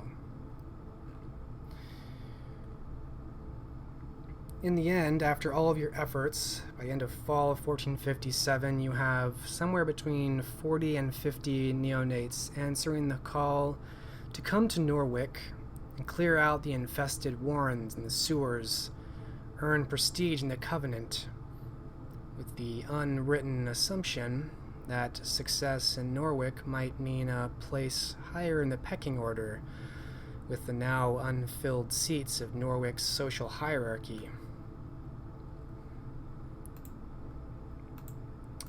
What does Elined intend to do now that she's sent all these neonates off to an uncertain fate?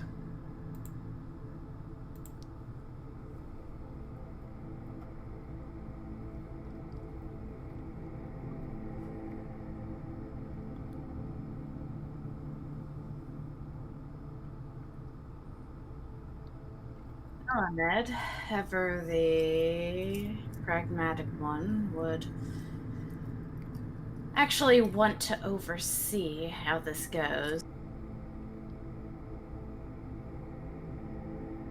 She is needed to go there to get support from the Tremere so they could get past the ward.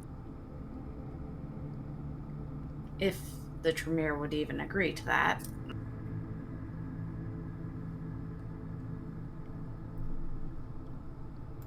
You are assured by the Tremere, by a woman named Sibylla Moore,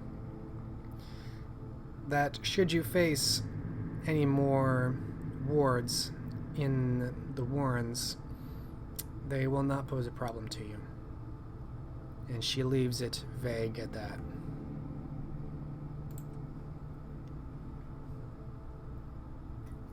Since she is attempting to reconnect with her path, she would go along with these neonates, attempt to take charge of them. Though taking charge of 50 neonates could prove a challenge. Yes, it's something like 10 coteries. They expect to... It can kind of be like herding cats. They each seem to have their own ideas about how to go about this. You can tell some of them are delegating to other coteries, trying to take command under you and to lend their guidance. Others are trying to find angles that aren't explored, perhaps access to the sewers that haven't really been checked out yet, or exploring options with the kind, getting the kind to do it. So you can tell there's a number of strategies being employed by these neonates. Did you mean that you wanted to go back into the Warrens themselves? Would, yes. Okay. And she would advise them not to bring any kind along with them because that's... The wards didn't exactly play nice with the mortals last time. Alright, so you tell the neonates that the wards are still up? There could be wards we come across, but she has been assured that they will be dealt with. Alright. Give me a charisma leadership roll. We'll go difficulty 7 to try and wrangle all these neonates into an effective force. Would the military specialty apply? For this, I will say no. This isn't a military operation anymore. Do I need +1 to my difficulty because of my path rating? If it is commanding, yes.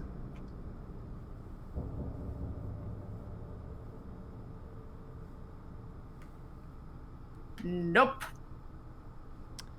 You're finding it difficult to command appropriately. Maybe it's too many neonates, maybe you're used to the kind more, but it's a struggle. There's some miscommunication, unclear direction. It ends up taking a few weeks.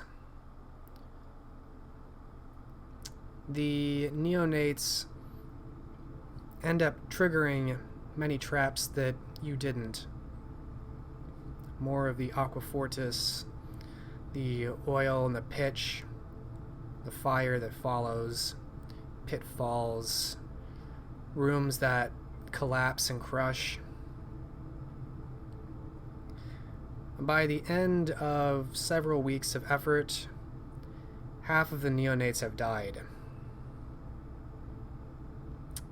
You ultimately don't find any other priors or any other canites that you didn't bring with you underground. You do find the multiple libraries where it looks like it used to hold many scrolls and many pages, along with the one library you burned down. It's all empty now, of course. You also come across one of the sub-levels seem to have rooms filled with these desiccated kine stripped down into shifts or undergarments, all of them pale, weak, some of them having become extremely old, or have died of perhaps old age even. Are any of them alive? There are a couple. They seem very dazed and older than most mortals you've seen. Do any of the ones that are alive look like the description of that one neonate's son? No. You did see him on your return up. He was coming down. He was still quite young and seemed like relatively healthy. But he also had a dazed kind of demeanor. Gather what survivors you can. They might be able to provide information, provided their minds haven't been entirely wiped.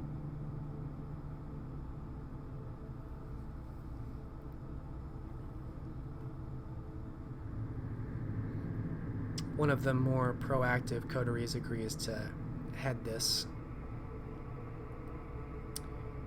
Towards the bottom, you come across a level that seems to have many foul and odorous laboratories. They reek of sulfur and acrid scents, other toxic things that likely would kill anyone that had to breathe down there. You can also find many tables and large facilities and tools built into these rooms that clearly could not be taken. They are apparently these large glassware constructs. They contain great sophistication and size unseen elsewhere in the world, but only a handful of reagents to work with.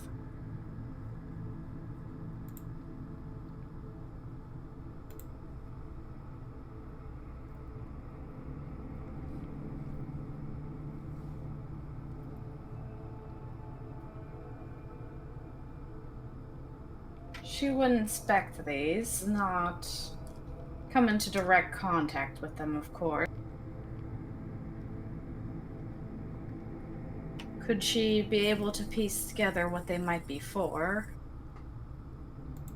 Intelligence academics, standard difficulty.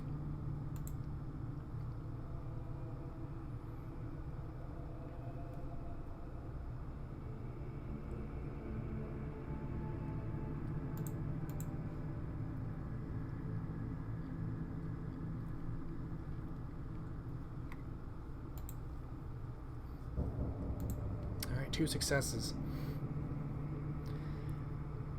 You're not an alchemist, but you are well educated. You think a lot of this is an advancement of some of the stuff the mortals above do. You do recognize some of the telltale signs of the acid you saw used in combat. But there are also other salves and potions being made down here. You think some of them might be used for botany, perhaps some of them are elixirs. It looks like some advancements were being made down here. You don't know all of what they were making, but even you are impressed with your limited knowledge. The philosopher side of her is very intrigued by this. She would set out to take very detailed notes on this room and what pieces they could get out of there without breaking them. She would like to be taken back. As far as samples or glassware? Both. The glassware definitely will not come back up. It's unclear how they brought it down here, as getting it back up is going to be an endeavor.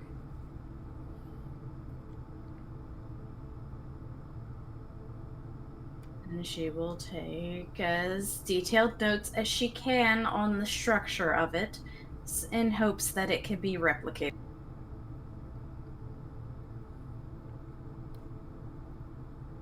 All right.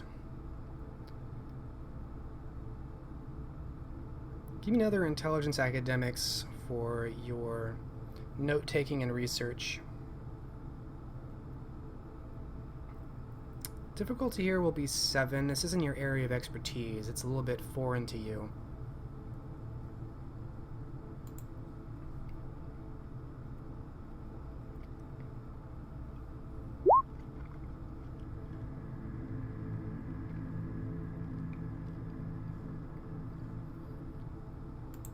Any specialties there?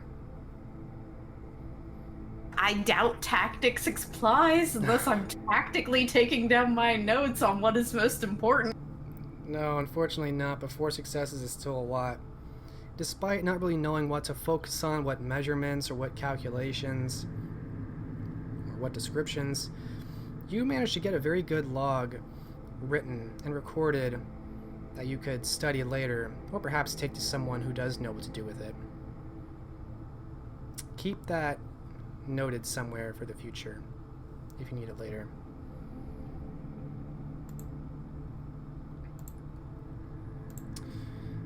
At the end of everything, the sewers and the warrens are cleared of what little value remains. You suspect the research they left behind is probably one of the hidden gems you found that they couldn't scrape off. A few of the neonate Cassandras were seen congregating together at the base of the bottom level of the tower, looking up in unison, as though there was something high up that caught their attention, but on questioning, it seemed they were unable or unwilling to explain what they saw.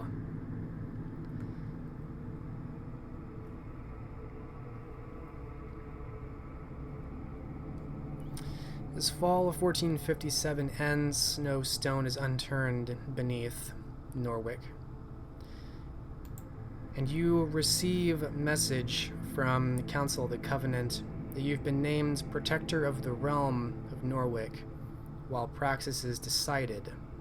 They do ask for your nomination, who you think should be Prince. They intend to decide the Praxis of Norwich by the end of the year. They want to regain order quickly.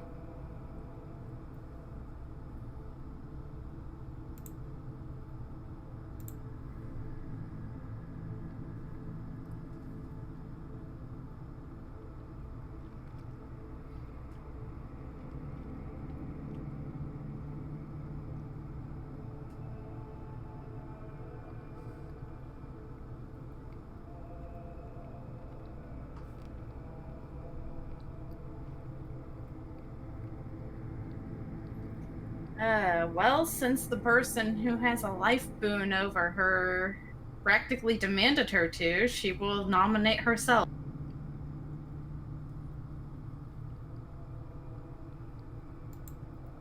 All right. You send a reply nominating yourself. Yes. Obviously, you won't see their reaction to that, as this is all through courier. But you know enough about etiquette and politics that this is a very bold claim to nominate yourself, bordering arrogant.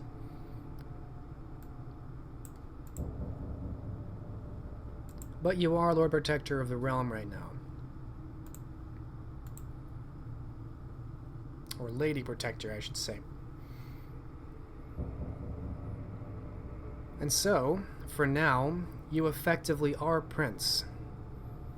The neonates, they don't need any time to wait for any official declaration. They're already trying to curry favor, declaring so-and-so Harpy, or Chief Harpy, Keeper of Elysium.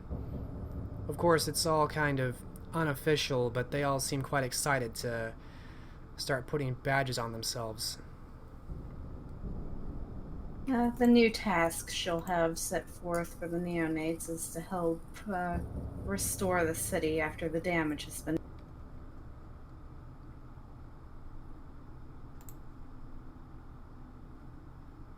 All right. Any specific orders or anything more specific than that?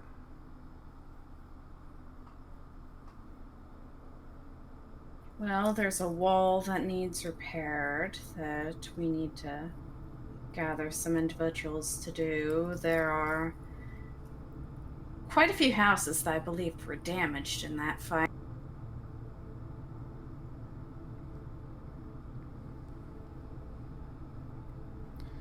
One of the more soft-spoken but well-spoken neonates points out that much or all of that will be handled by the kind, and during this time of scrutiny by the church, extra or excess involvement on top of what the kind are already doing might just draw attention to themselves. If you'll forgive their insolence for suggesting otherwise.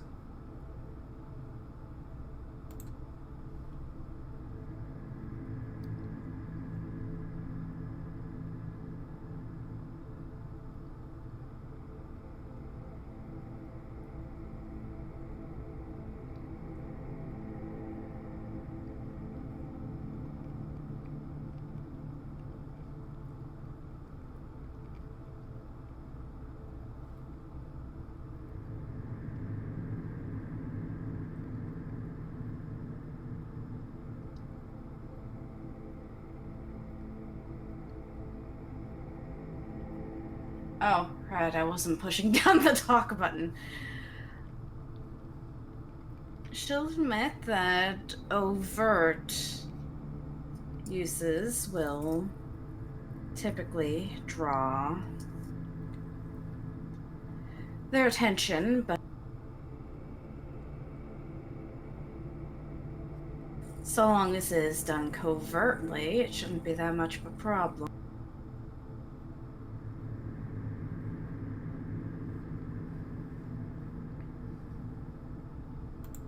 Of course, he begs your forgiveness for failing to see that.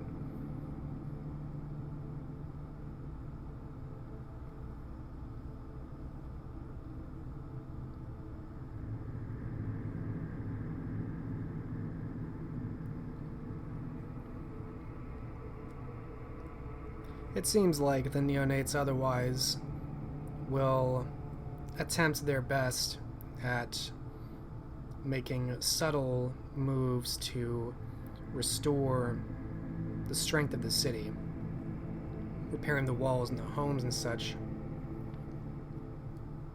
Let's see how they do in general.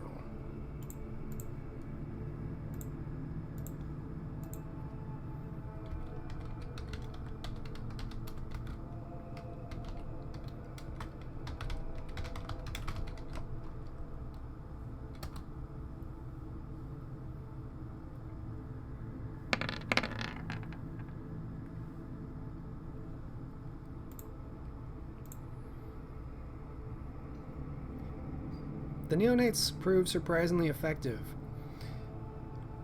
There are a couple bureaucratic holdups that make repairs of the walls in the building slow down, and you note that there are a couple neonates often seen congregating around the officials and the officers involved in that bureaucracy, and after they become involved, it seems to go away in a matter of nights, and construction on new walls and homes begins in earnest. And it don't seem to have drawn any extra church attention yet. Excellent.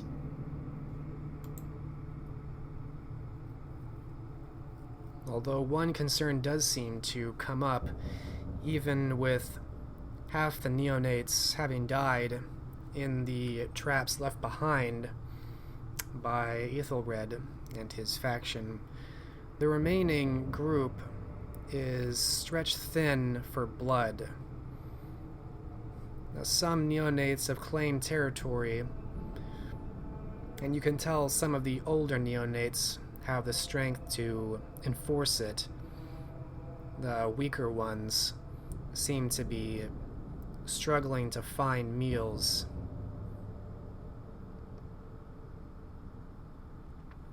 How is the kind population after everything that's happened? It's a little bit worse. There were many casualties in the fighting, just caught up in it. And even afterwards, the prosperity of the city as a whole suffered, as inevitably some looting happened, and the economy of the town suffered. Production, the sales, the trading all went down, and a number of people left, realizing the city was much less safe than they thought. If random groups of thousands of men can just march in and start taking over, well, that's not safe at all. A lot of people have left, hurting the population and the prosperity of the town. Based on the amount of kind within the city, what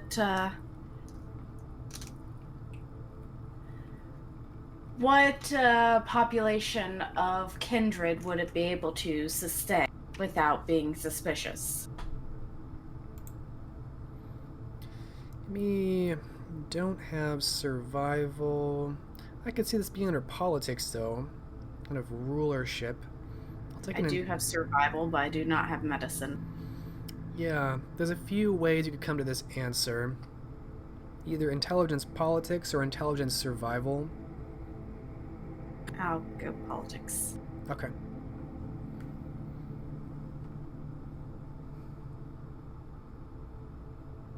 Standard difficulty? Yes.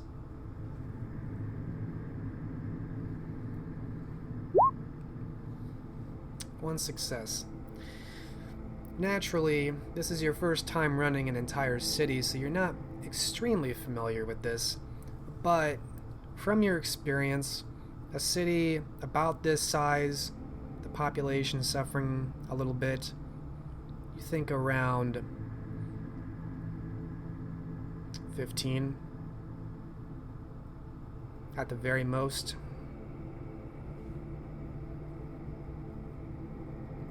10 comfortably.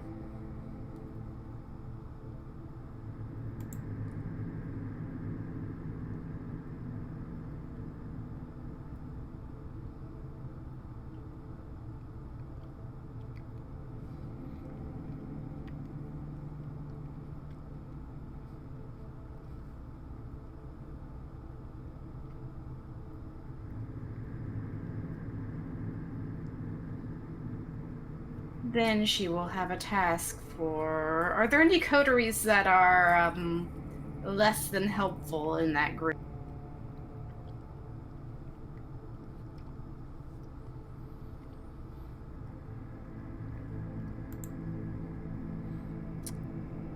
It's hard for you to tell. If you wanted to pick out an unhelpful coterie... More determining the weakest links in the chain. Sure. Give me a... let's see. Figuring out the least useful vampires in the city. What would that be? I could see a perception leadership.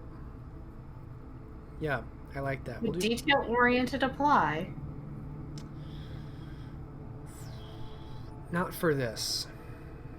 You're looking more for overall impressions of what does neonates actually get up to? What are their coteries doing? Difficulty? We will go with standard.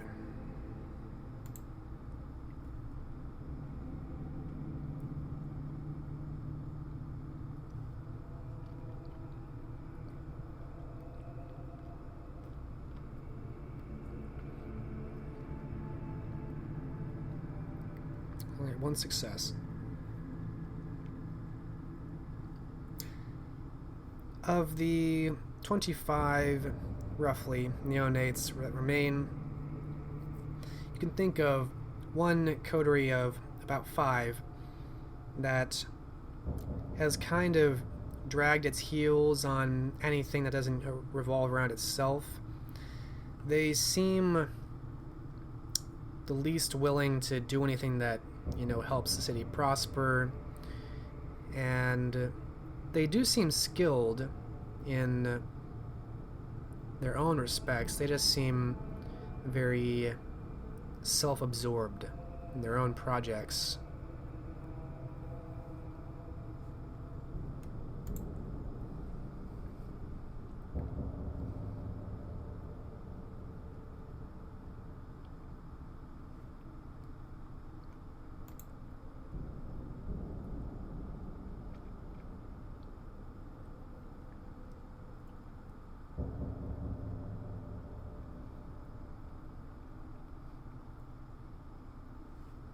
Alright.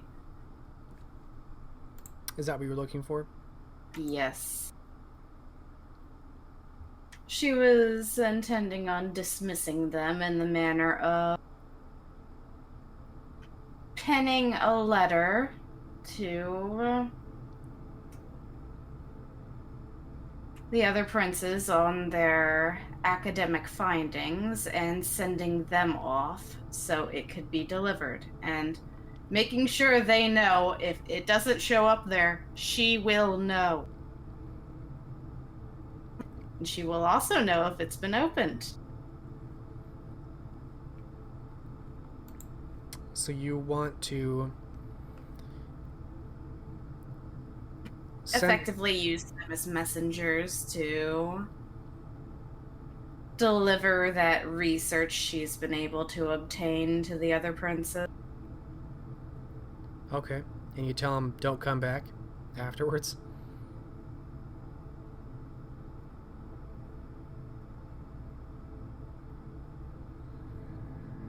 She informs them that the other princes might have jobs for them after that.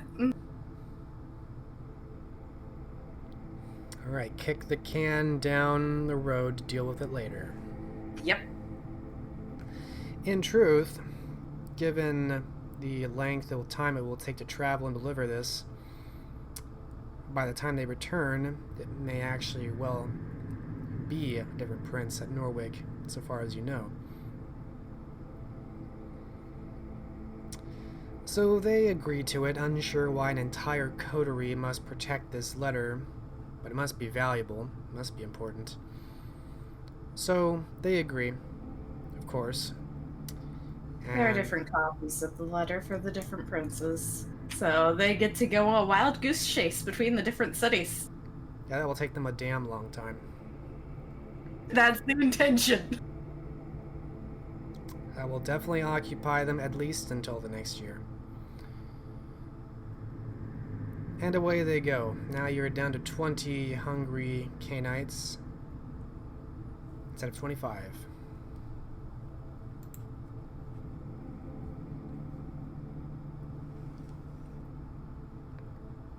Can she determine any improvements she could make to the city to...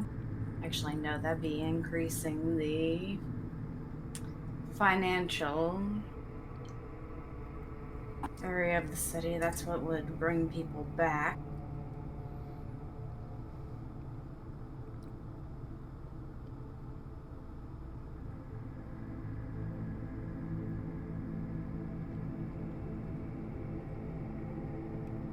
And her without any commerce.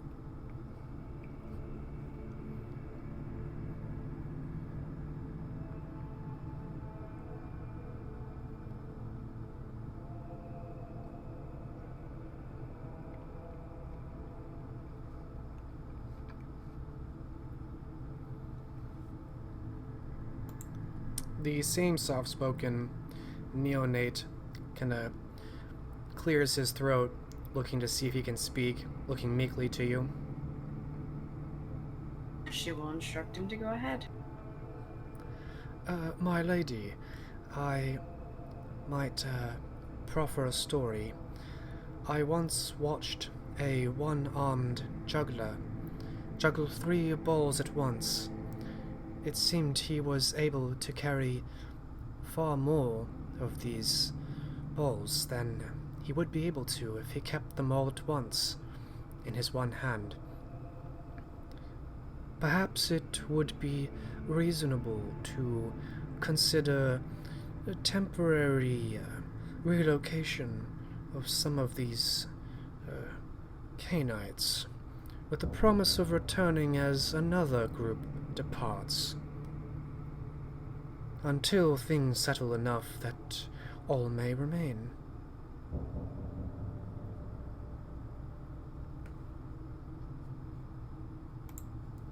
That is surprisingly wise for your age.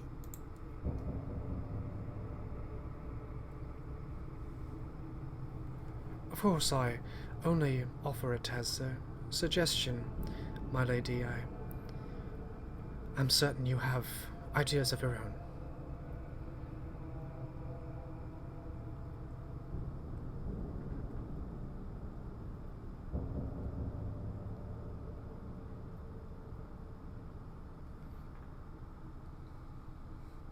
She will.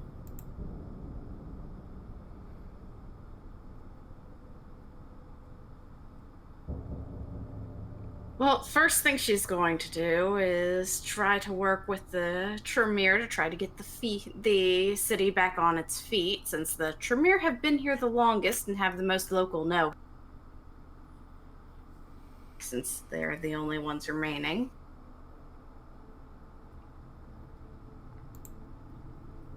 And from there... Where does Elined make her haven in this city?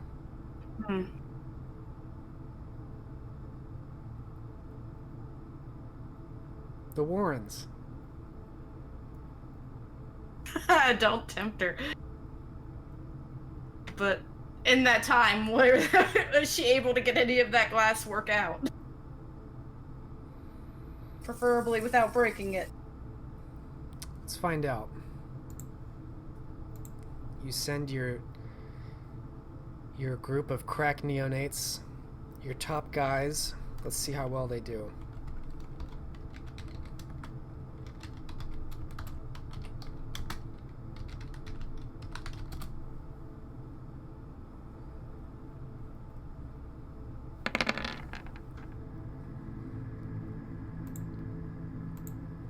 Miraculously, a small group of more academically oriented Bruja succeed in getting the glassware out. They develop a kind of system of pulleys and such that is kind of impressive. Clearly some engineering background, and they managed to lift it up without having to get it through narrow spaces too much, and it takes them a long time, but they managed to get all of the glassware out. And she would like a place that is large enough for her to be able to set all that stuff up. Well, there's the cathedral. Or the Someplace castle. that preferably isn't religious so she doesn't get the hunters after her. We've also got a castle.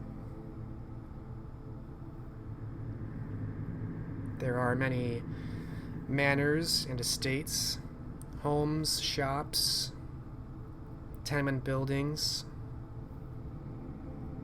street corners. Are any of the manors recently abandoned or look like they're up for sale? Yay, nay? Let's see if the... Nope. None are abandoned. There is one that has been vacated and is being sold.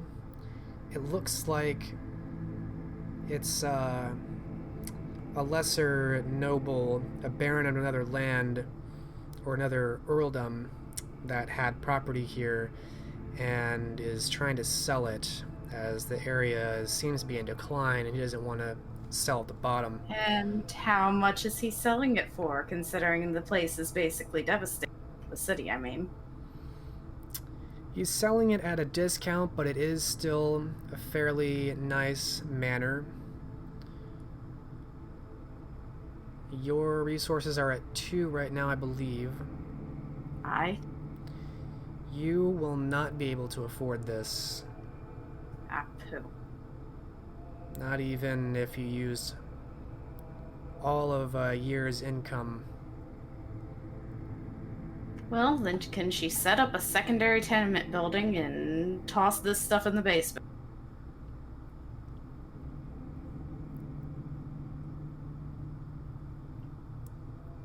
Kind of like invest in a new building? Yes. Possibly. Roll your resources, difficulty 7. It'd be a stretch for the kind of money you have, but possibly.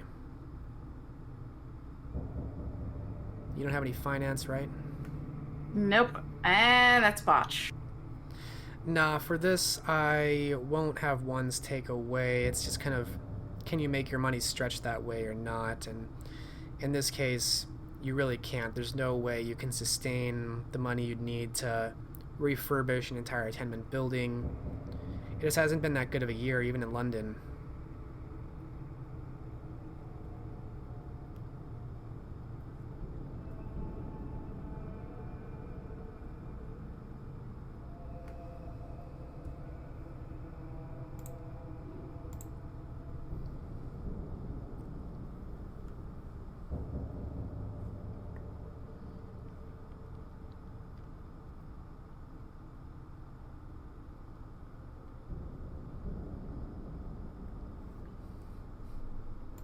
Still thinking?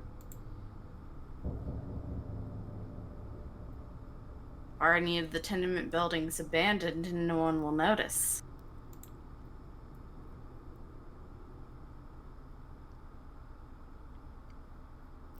I will say one of the tenement buildings that was nearest to the fighting when you entered that tower, when you actually got to the tower, that block was right in the midst of the worst of the fighting between the ghouls and the vampiric knights. Many of the tenants were killed just trying to flee, getting caught in the fighting, and the remaining people fled. So yes, that block, that city block, has one kind of tower of tenement buildings. You know, it's not very large. It's only a few units. There is a small kind of sub-level for it as well. You could use that. And she shall use that. It's definitely not very clean quarters. You actually find a dead soldier down there, having been forgotten for who knows how long.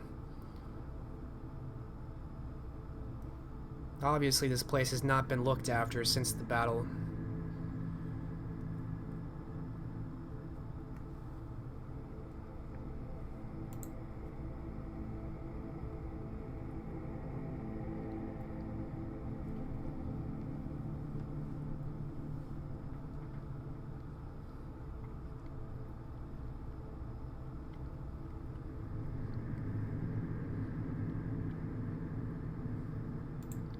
But yes, you are able to have the glassware brought down.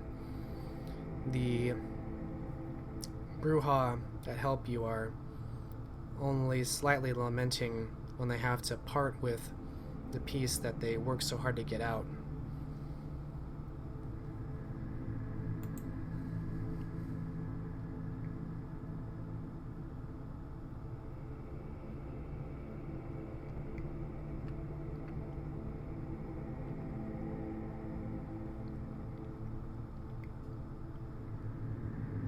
Did you offer them anything for getting it out of the warrens to begin with?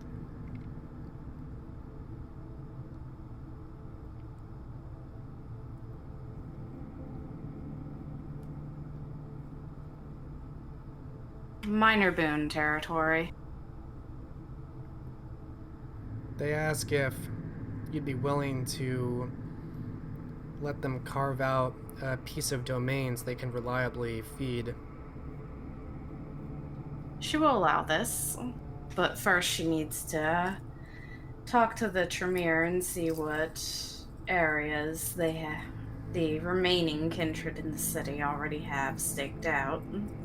What they had before all this fell apart.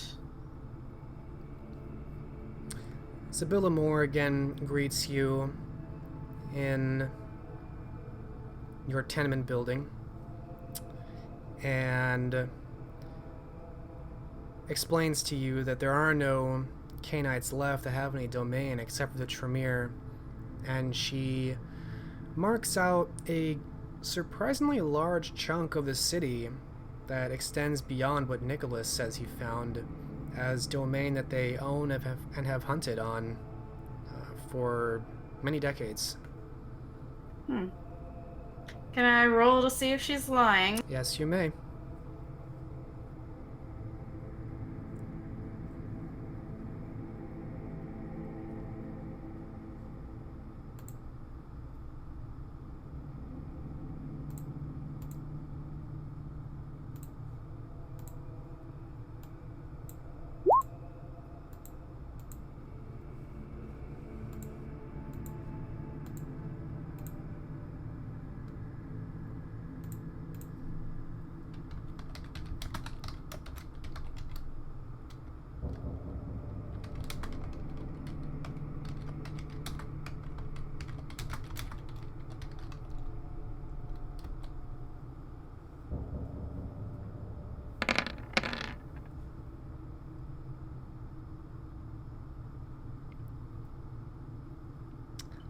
I believe I made a mistake. I made a mark quite a bit too large. It's actually a few blocks back this way. I apologize for my carelessness.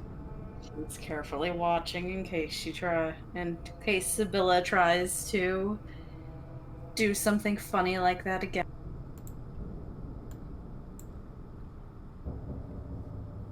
My clumsy hands, you see. I look over these maps at different corners, and I was mistaken. In any case, this is where we claim domain.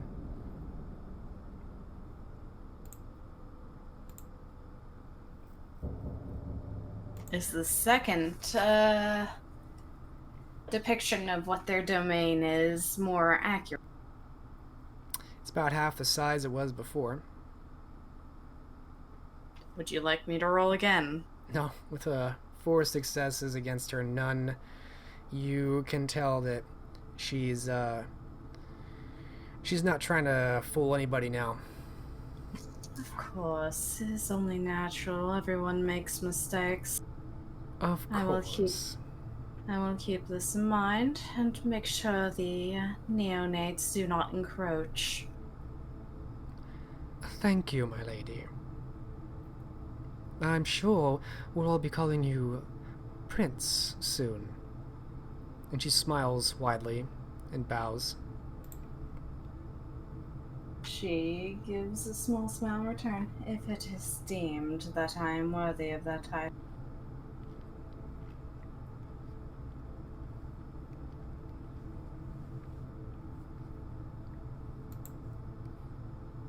And she makes an appropriate exit. Yep. So she will have the group of Bruja. Well, she'll show them the map and have them point out what area they'd like that is within reasonable request. Of course, they're not getting the cat.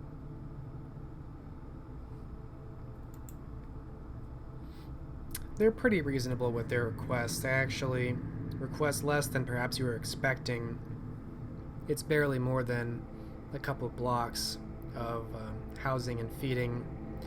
It's not the poorest part of town either. There are a couple merchant stands and shops that you note around that area, but it's not very large either. Alright, she'll allow it.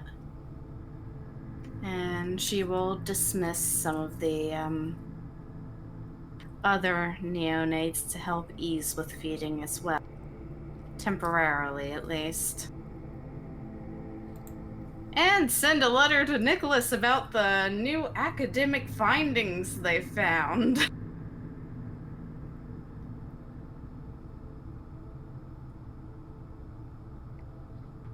The little laboratory. Where are you sending that letter to? That's an excellent question.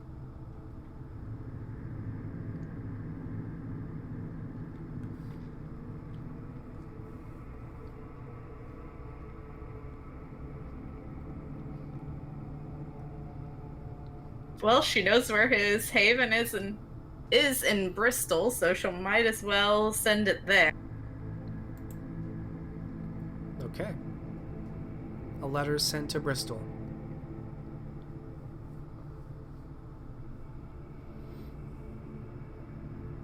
Any other immediate plans for the city while you still control it before the end of the year? Work together with the Tremere since they've been here the longest and should have the strongest lay of the land here to try to get the city back on its feet.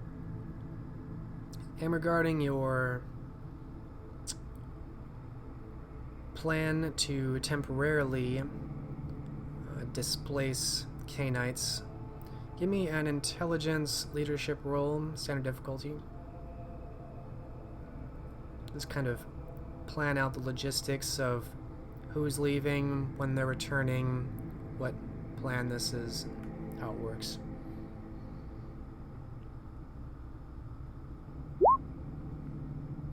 Okay, 2 successes.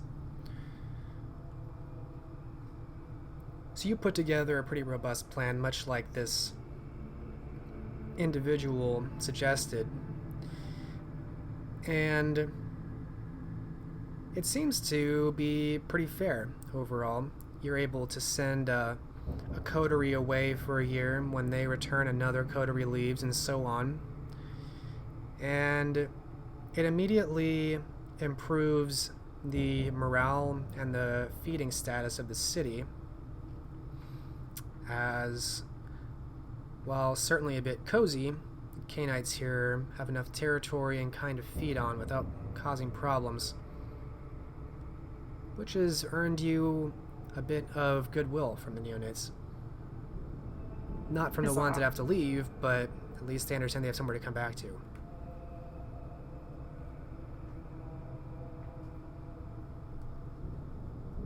What were you saying?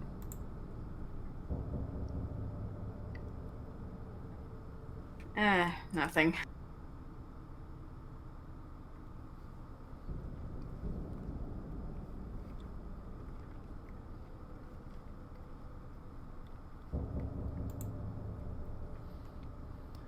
The Tremere are perhaps not as helpful as you'd like with restoring the city. You're able to get a hold of Sibylla every couple of weeks, and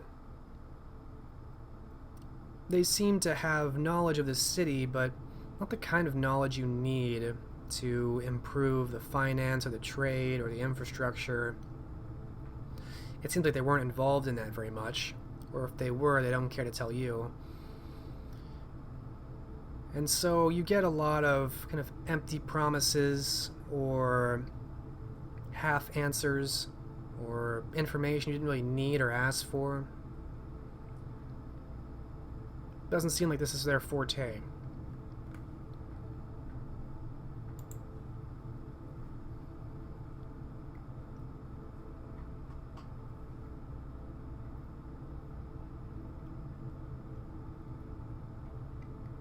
Are any of the neonates particularly financially minded?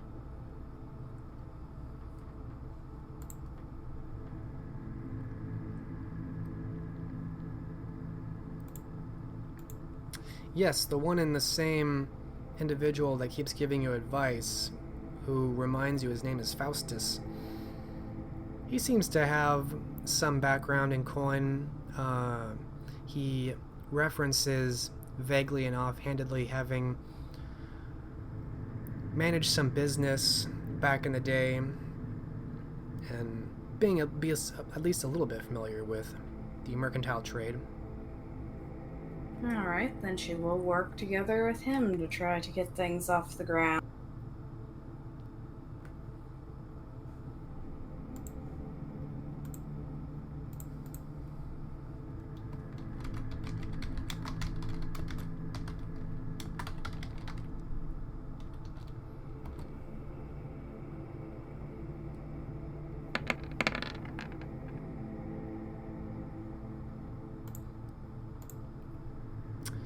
He lays out some ideas. He actually presents a scroll.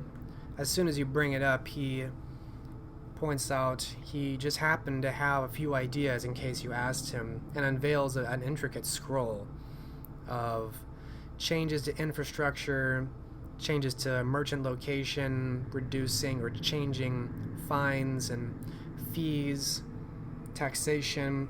Some of it goes over your head, probably a lot of it with no understanding of commerce, but he is very confident, or seems very confident, that this will encourage trade, and while the initial effects will not be immediately noticeable, it will have kind of a snowballing effect where Norwich could become a great economic powerhouse, especially by harvesting the reputation of the Mercers, who are based here still.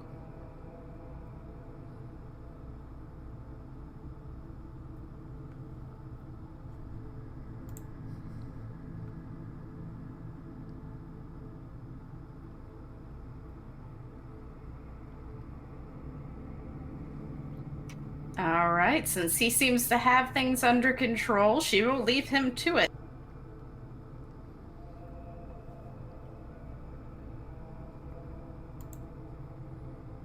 He promises to not let you down. Faustus is on the case.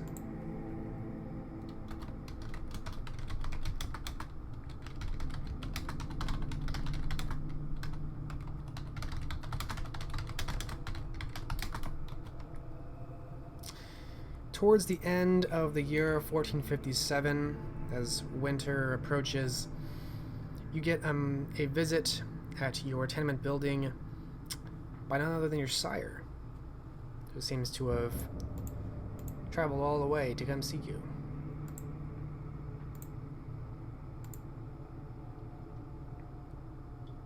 She, outside of the initial surprise, she'll greet him in as proper way as she can. It is a pleasure to see you. What brings this?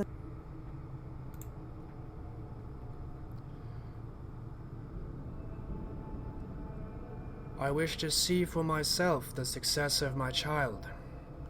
I am pleased, although a bit surprised by the manner you stay in. Kind of looks around the tenement building, the unit you're staying in, as he steps in and finds a seat.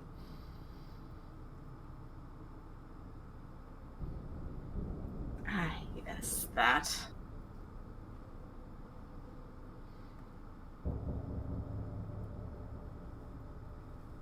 Of course, it will not do in the long run, but I have confidence that they will name you Prince. And then you'll have the authority to do as you please. Take a proper manner, perhaps. Or perhaps demand taxation from your fledglings. That would pay for a great deal, I imagine. There is much potential here, Elined. I hope you see that. Indeed I do.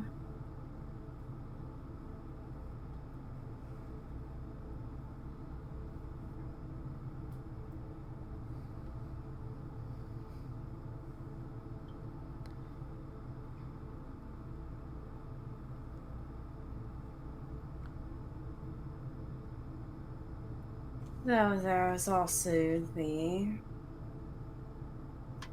academic benefits that I have found here as well.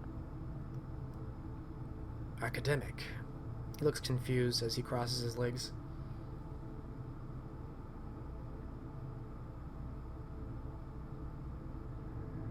I've found some advanced, what I can assume is alchemy equipment.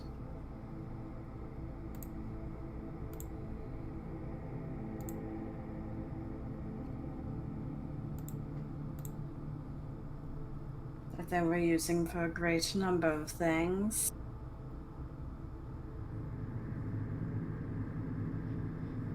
I did not take you for much of an alchemist. I am not. I have attempted to send word to one of my coterie members who is more aligned with that sort of.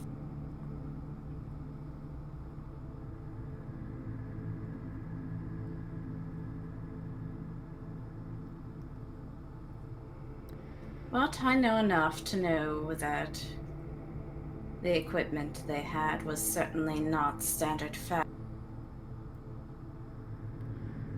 Well, whatever it is that keeps you from ennui in the sleep of the ages, I suppose I will encourage. He offers a faint smile.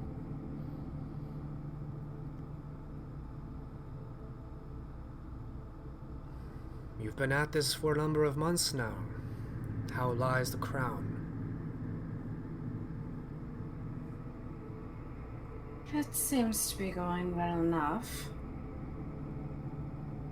I have found someone who is rather skilled with finances to handle the city's rebound from this unfortunate set of circumstances. And had groups of those neonates alter out so the kind don't get too suspicious from overzealous feeding. An interesting idea. I have not heard that employed before. An idea of your own make.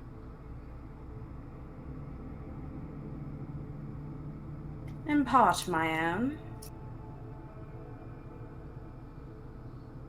That was suggested, partially suggested by the individual I have handling the finance. Careful that you do not depend on one too much, or he may become a stool leg that threatens to come out from beneath you at the worst time. I will not depend on him too much.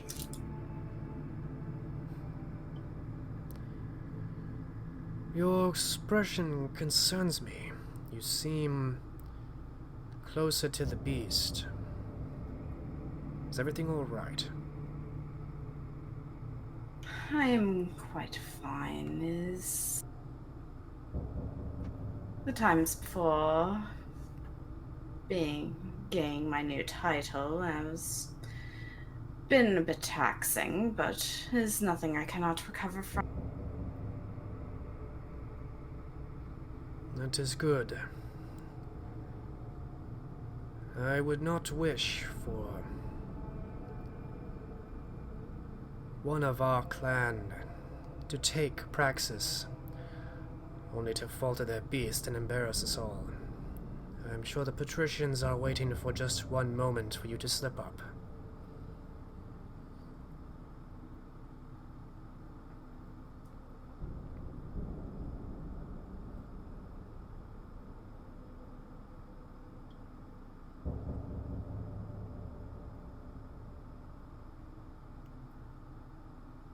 I assure you I will have it under control soon enough.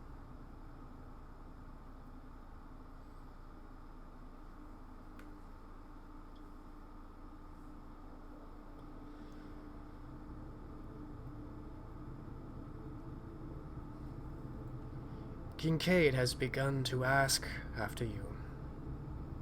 I sense an increase in energy within him, perhaps restlessness.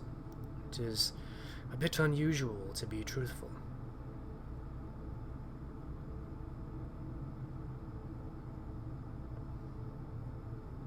That is odd. Has he said as to why he is asking for me? Only that he wishes to hear how your praxis reigns, and is hopeful that you will honor him with a banquet upon one of these nights.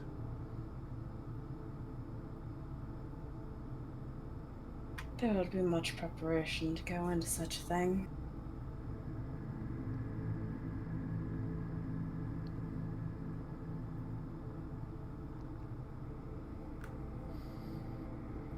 I think he means to invite you to one of his banquets, not the other way around.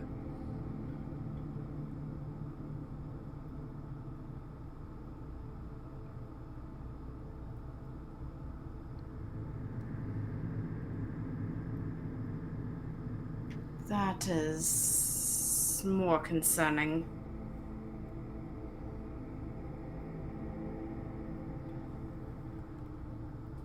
I have never been able to shake the sense that something was off about Kincaid.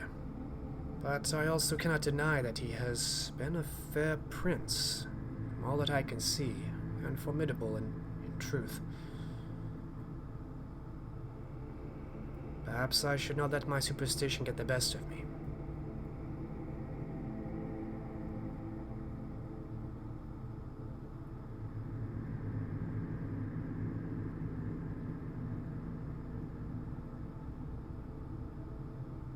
The only individual I have known to be fearful of him was Katya and Malkavian.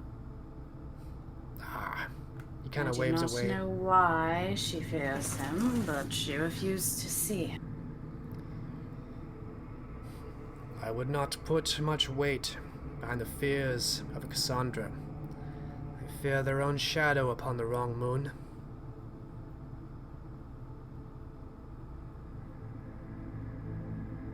Who can say why she fears Kincaid?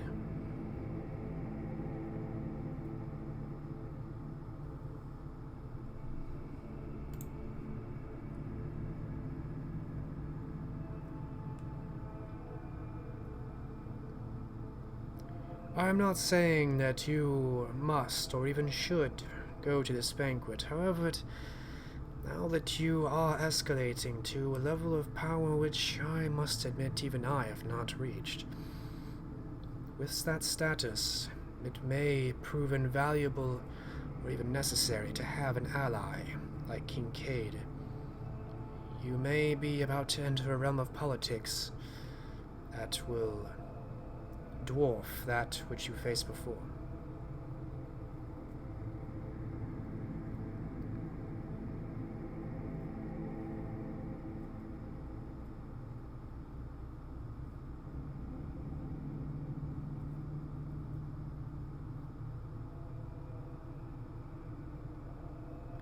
Just a consideration, my dear. And he rises up from his seat. Of course.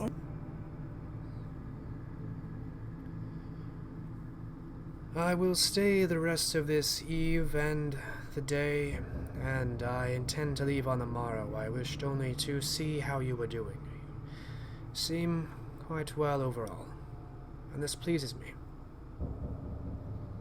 It is good to see you well as well.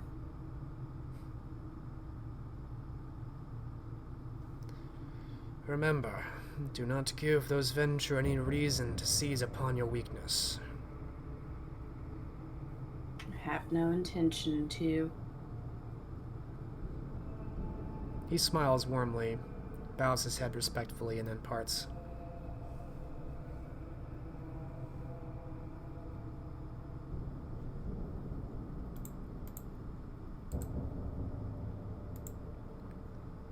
Any other last thoughts or decisions you'd like to make?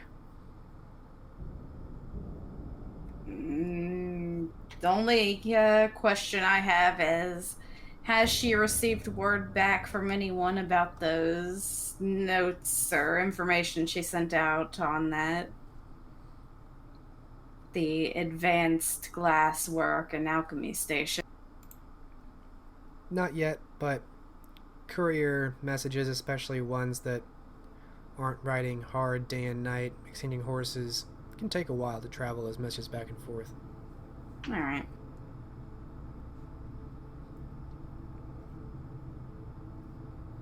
And you said you had different letters for each prince? Essentially, they each get a copy of the notes. Okay. Yeah, so far, no response. She was more trying to see if Nicholas has responded, or had a chance to. Or if he's even gotten the letter yet. Well, excellent question. As we are going to fade on your scene and cut away to another.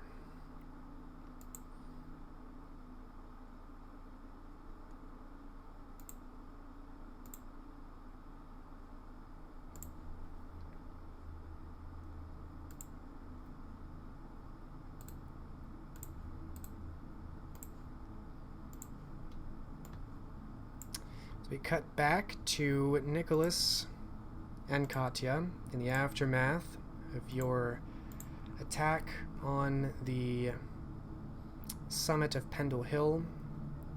Successful by all accounts, well, mostly.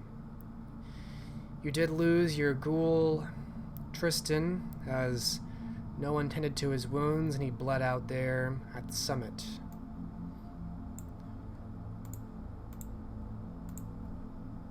True to his word, Roman made sure the woman, the surviving cultist, endured much degradation at the hands of your remaining 12 brigands before finally letting her die.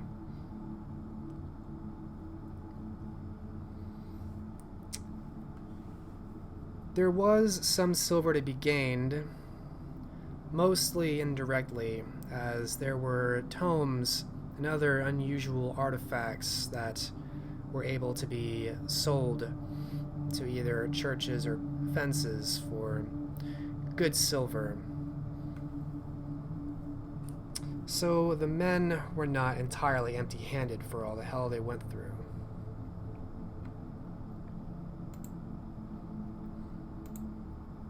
These tomes, were we able to go through them and find anything of use in the occult sense? They were mostly tomes on either botany or the study of nature or the study of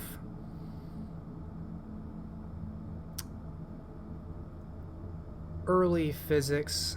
They wouldn't really call it physics back then, but more like the way God allows things to happen in patterns. Really, any text or book in this age is worth a lot of silver, as they are all handwritten.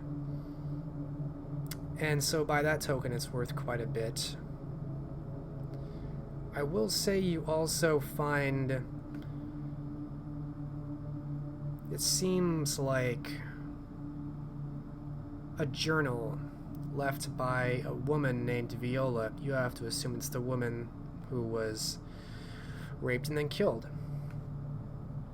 It does seem to be a kind of collection of thoughts, at first dreams and then almost ravings, as though this woman felt compelled to express her thoughts in these pages as a kind of outlet for all that she felt.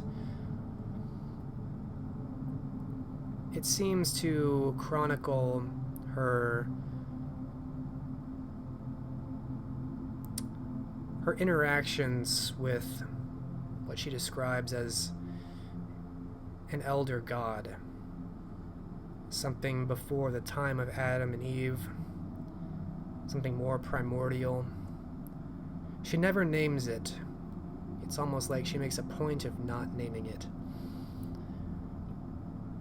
but consistently it seems to guide her towards ever more depraved acts of tribute and sacrifice, utilizing the strange gifts that she naturally had and aiming them towards the dark and the twisted.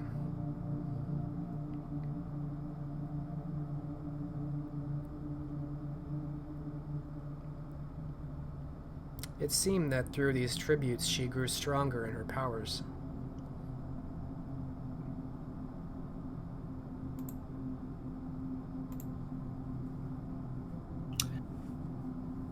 Well, Katya certainly would keep that with her. With the cultist slain and the statue destroyed, is there anything still of supernatural force still in that area? Because supposedly there's a secret there that Katya's supposed to find, unless she let it die with that surviving cultist. Bashta explains the site as a whole was a kind of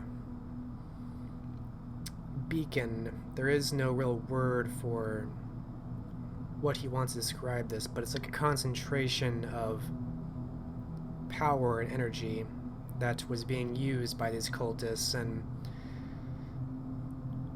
transformed into another substance that does not exist in this realm or plane.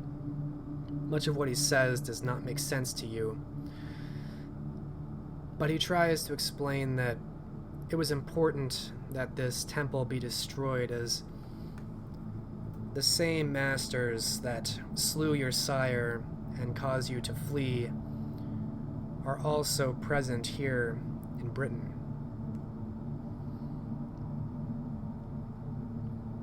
As for supernatural power and knowledge, it would have had to have been stripped from the mortals, but he assures you that any trinkets of knowledge that they might have had, he would overshadow many times.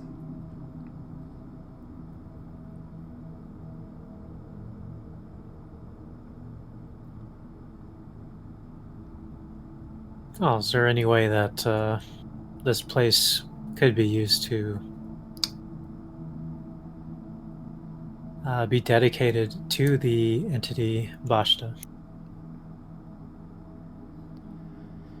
In the way they were turning the energy here towards their dark god, he explains you would need to find a similar group of uncanny, unnatural mortals and guide them to him, which he does not expect you to find very soon, although he does praise the idea. And should you come across such individuals, enslaving them or otherwise convincing them to do as these cultists did would grant great reward.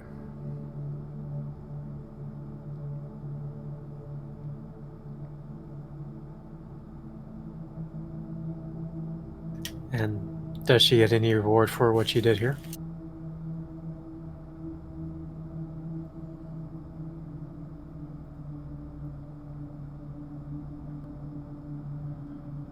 And what reward do you seek for this, Katya?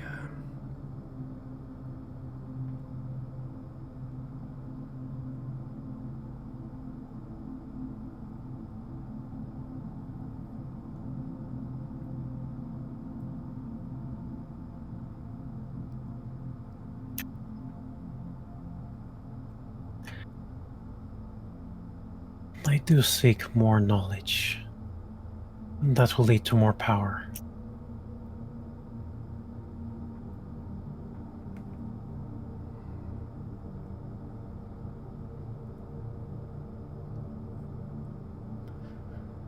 And I would have you know this, my child.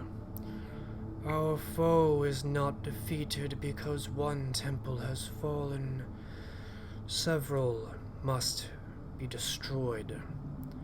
We must dislodge him from this land. We must bleed him of his essence and his tribute. Once he has been weakened and displaced, when his followers no longer call his name, then I may usurp his place and devour his essence.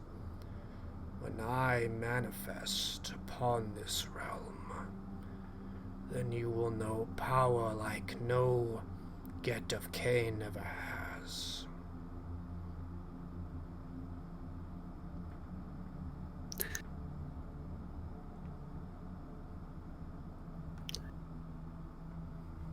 And these are all attached. The loss of this one sent a shockwave. The others will be more prepared. Potentially, yes. They will have taken notice of such a great loss.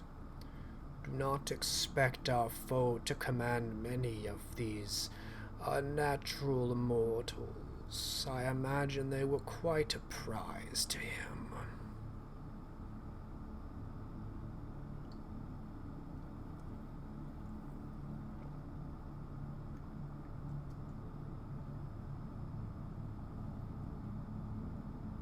What about the natural signature of this place?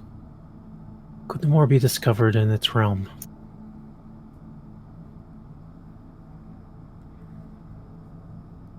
I have tasted the essence upon the air and the night sky. There are places like this, Katya, and you will find them. Our foe utilizes these gateways, these corners of the world, to focus this devotion to him.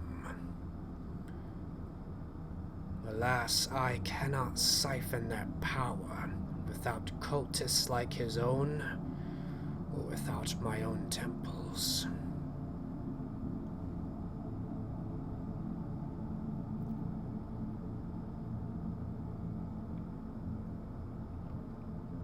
I also wonder, could we see the flow of this power to discover the other locations easier?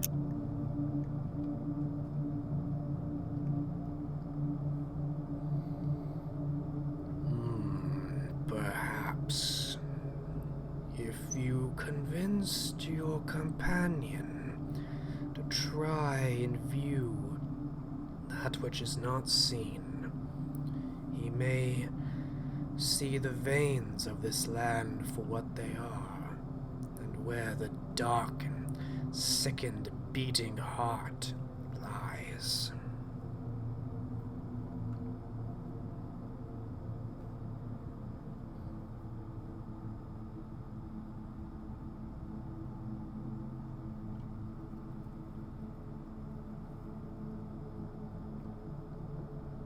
Very well.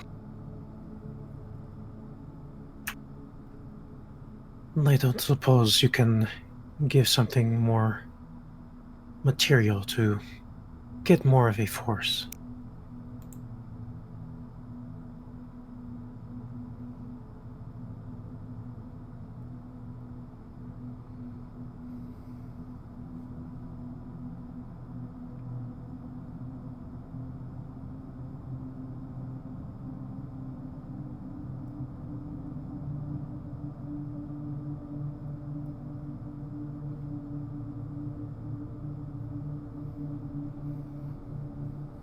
Sorry, was that to me?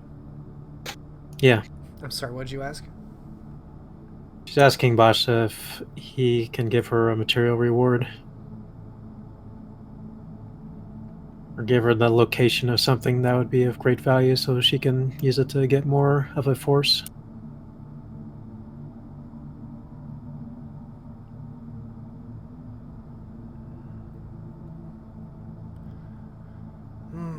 The cultists you slew were students of the arcane. I do sense those places they cared about beyond this temple. They have homes, very mundane places. You may be surprised by what you find. Now vacant, of course, you could take as you please.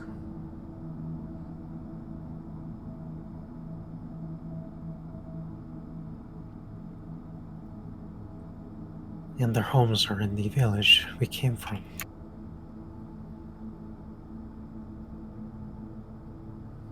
Yes, Katya.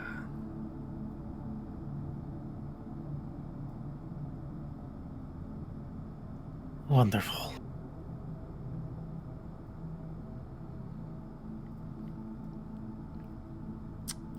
And he will direct you to 2 houses and 1 manor house, the only manor house in the village. You can tell that this is where probably the lady or the lord of this village kind of resided and owned the village. They controlled it. Through his direction, you're able to find these places. Are you bringing your brigands along with you?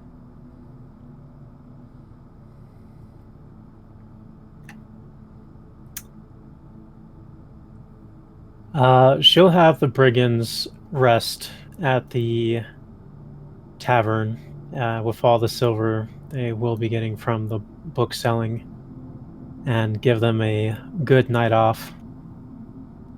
She'll bring Nicholas along and her ghoul to search these manors. And the Canite or the neonates,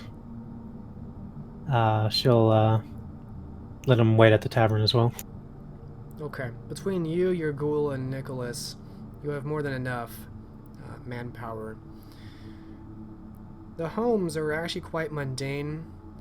You find 2 of these smaller houses, kind of cottages, have a wife in each one of them with actually a child.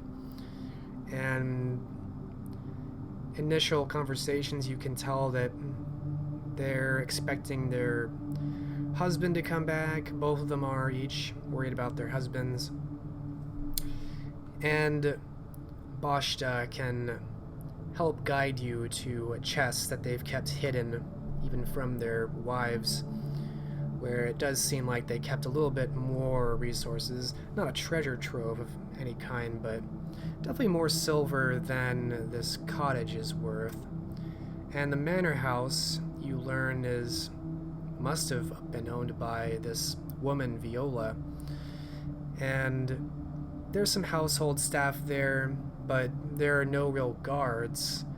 And so, with Roman especially, you're able to overpower any of the servants, rifle through her belongings, and pull some of the most expensive stuff out.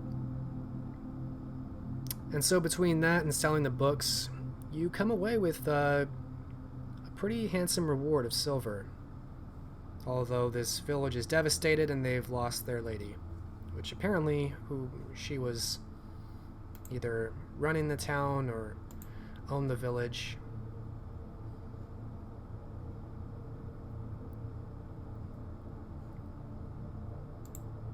But you have a little bit more silver now.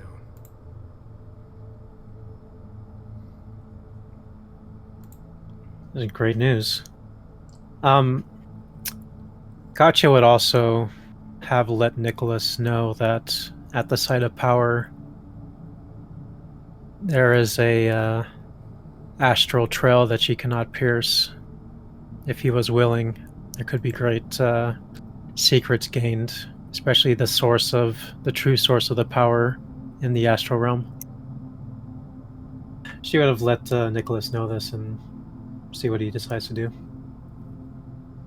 Eventually, Nicholas will catch on that he's being manipulated.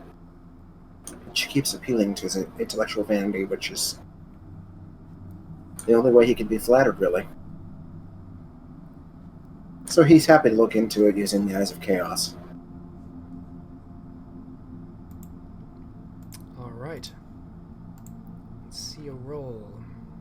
Alright, I got the book open here. Let's see.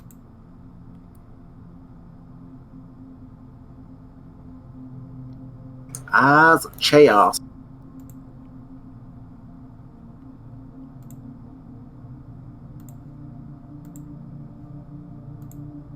Okay, perception plus enigmas. I'll need a difficulty from ye.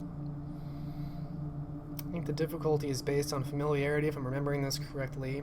Right. I would say you're pretty familiar with this place, considering you didn't just go to it, but you committed a lot of violence there. And so I would say there's a little bit of an impression for you. I'll make this difficulty 5.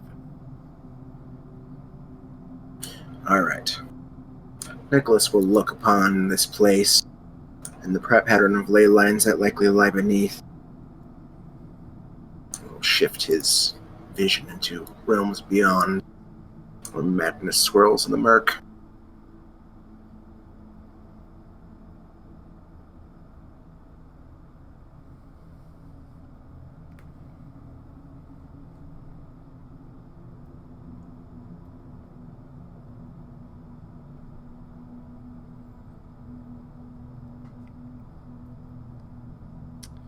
Alright, 4 successes.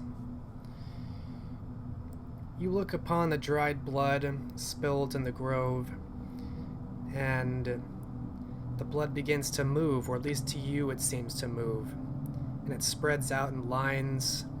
It forms the whole of Britain in the blood, outlining it, and from the earth more blood emerges in little droplets in places you've been and in places you haven't been.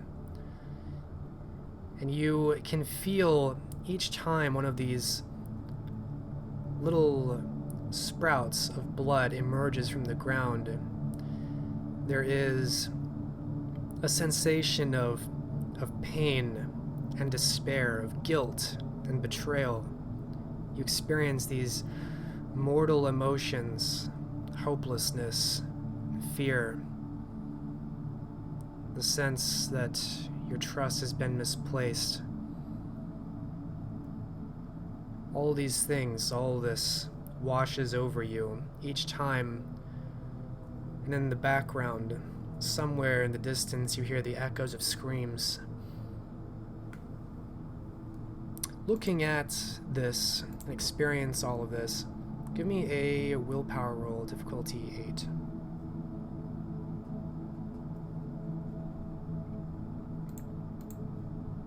Emotionally, this is a lot to take in. 1 success. You barely managed to hold it together. Despite being removed from humanity, these emotions wash over you with intensity that you have only felt a few times. And you yourself begin to feel the cold creep of fear down your spine. But you do keep it under control, and you're able to tell where these droplets are on the map. There are a few places that draw your attention.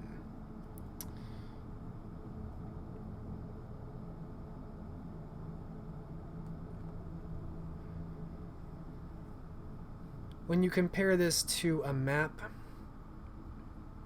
on top of the place that you've already been, the summit of Pendle Hill, you also note in the northeast, at the edge of Yorkshire, the Benedictine Abbey of Whitby, which kind of almost overlooks the sea to the northeast. The Wayland's Tomb in Berkshire, about halfway between London and Bristol, and a place called Manintol in Cornwall, a circle of standing stones. You sense there is something else that you're not seeing, only barely, but these places definitely call to you.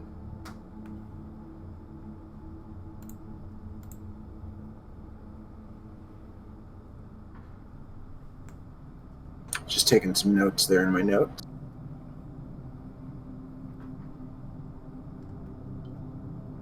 Nicholas, while all this is happening, has a faraway look in his eyes. His hands are sort of twitching and moving around on their own. And as whatever vision he's getting progresses, blood tears are forming at the corners of his eyes, dripping down slowly onto his cheeks. He does not look like himself. He looks like a scared child.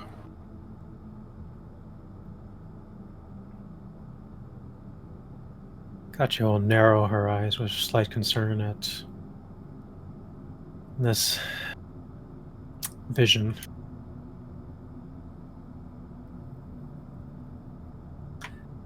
She waits patiently. When it's done, which takes a while, perception is relative. He'll turn to her, his eyes still blurry with blood. Such power and anguish.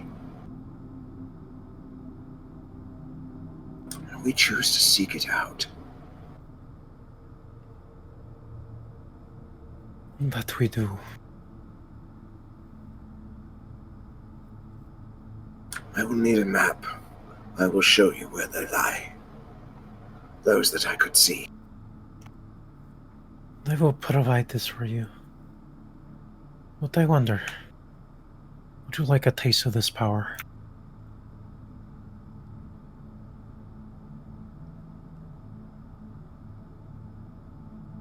Alas, it is not yours to give.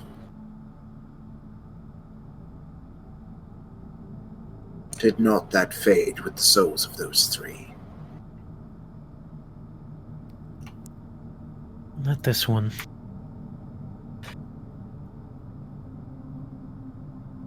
But there is more to learn about the others, as well as what happens when we actually complete this.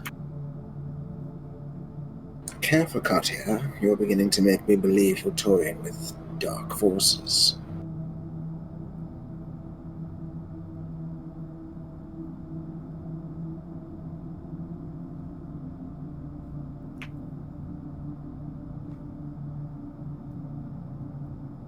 By what dark force do you mean?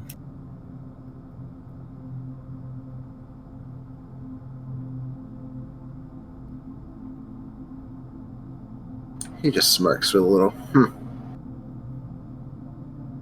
Let's be away from this place.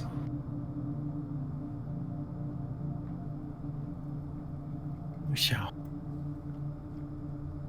There is much reward to be gained within the town we left.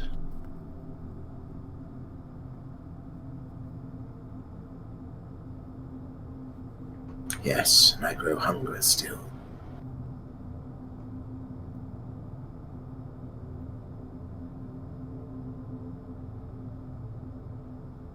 Though we have seen much carnage this night, I don't think it shall be the last. I can promise you there will be much more death. As long as you're up for it.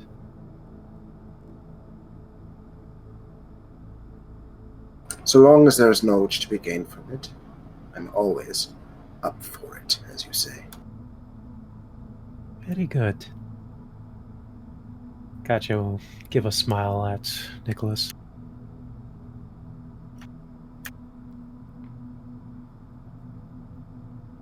Do feel free to peruse my mind for more occult knowledge.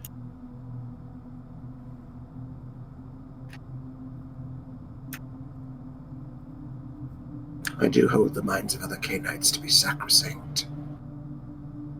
On occasion, I have been known to deliver messages in this way, but never to read their thoughts.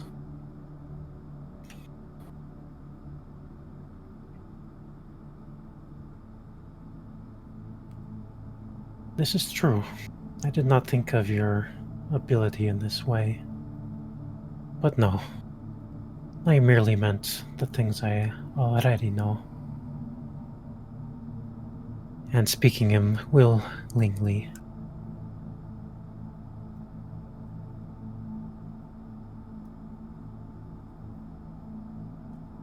I hunger for more knowledge always. We don't have much time to travel. I'm certain we can come up with an interesting topic. I have no doubt of that.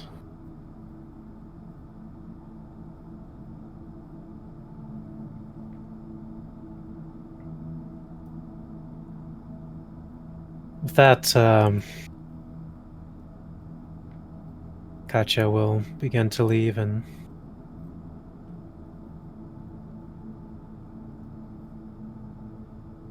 after everyone is rested and all the silver is gathered, and a map is provided to Nicholas,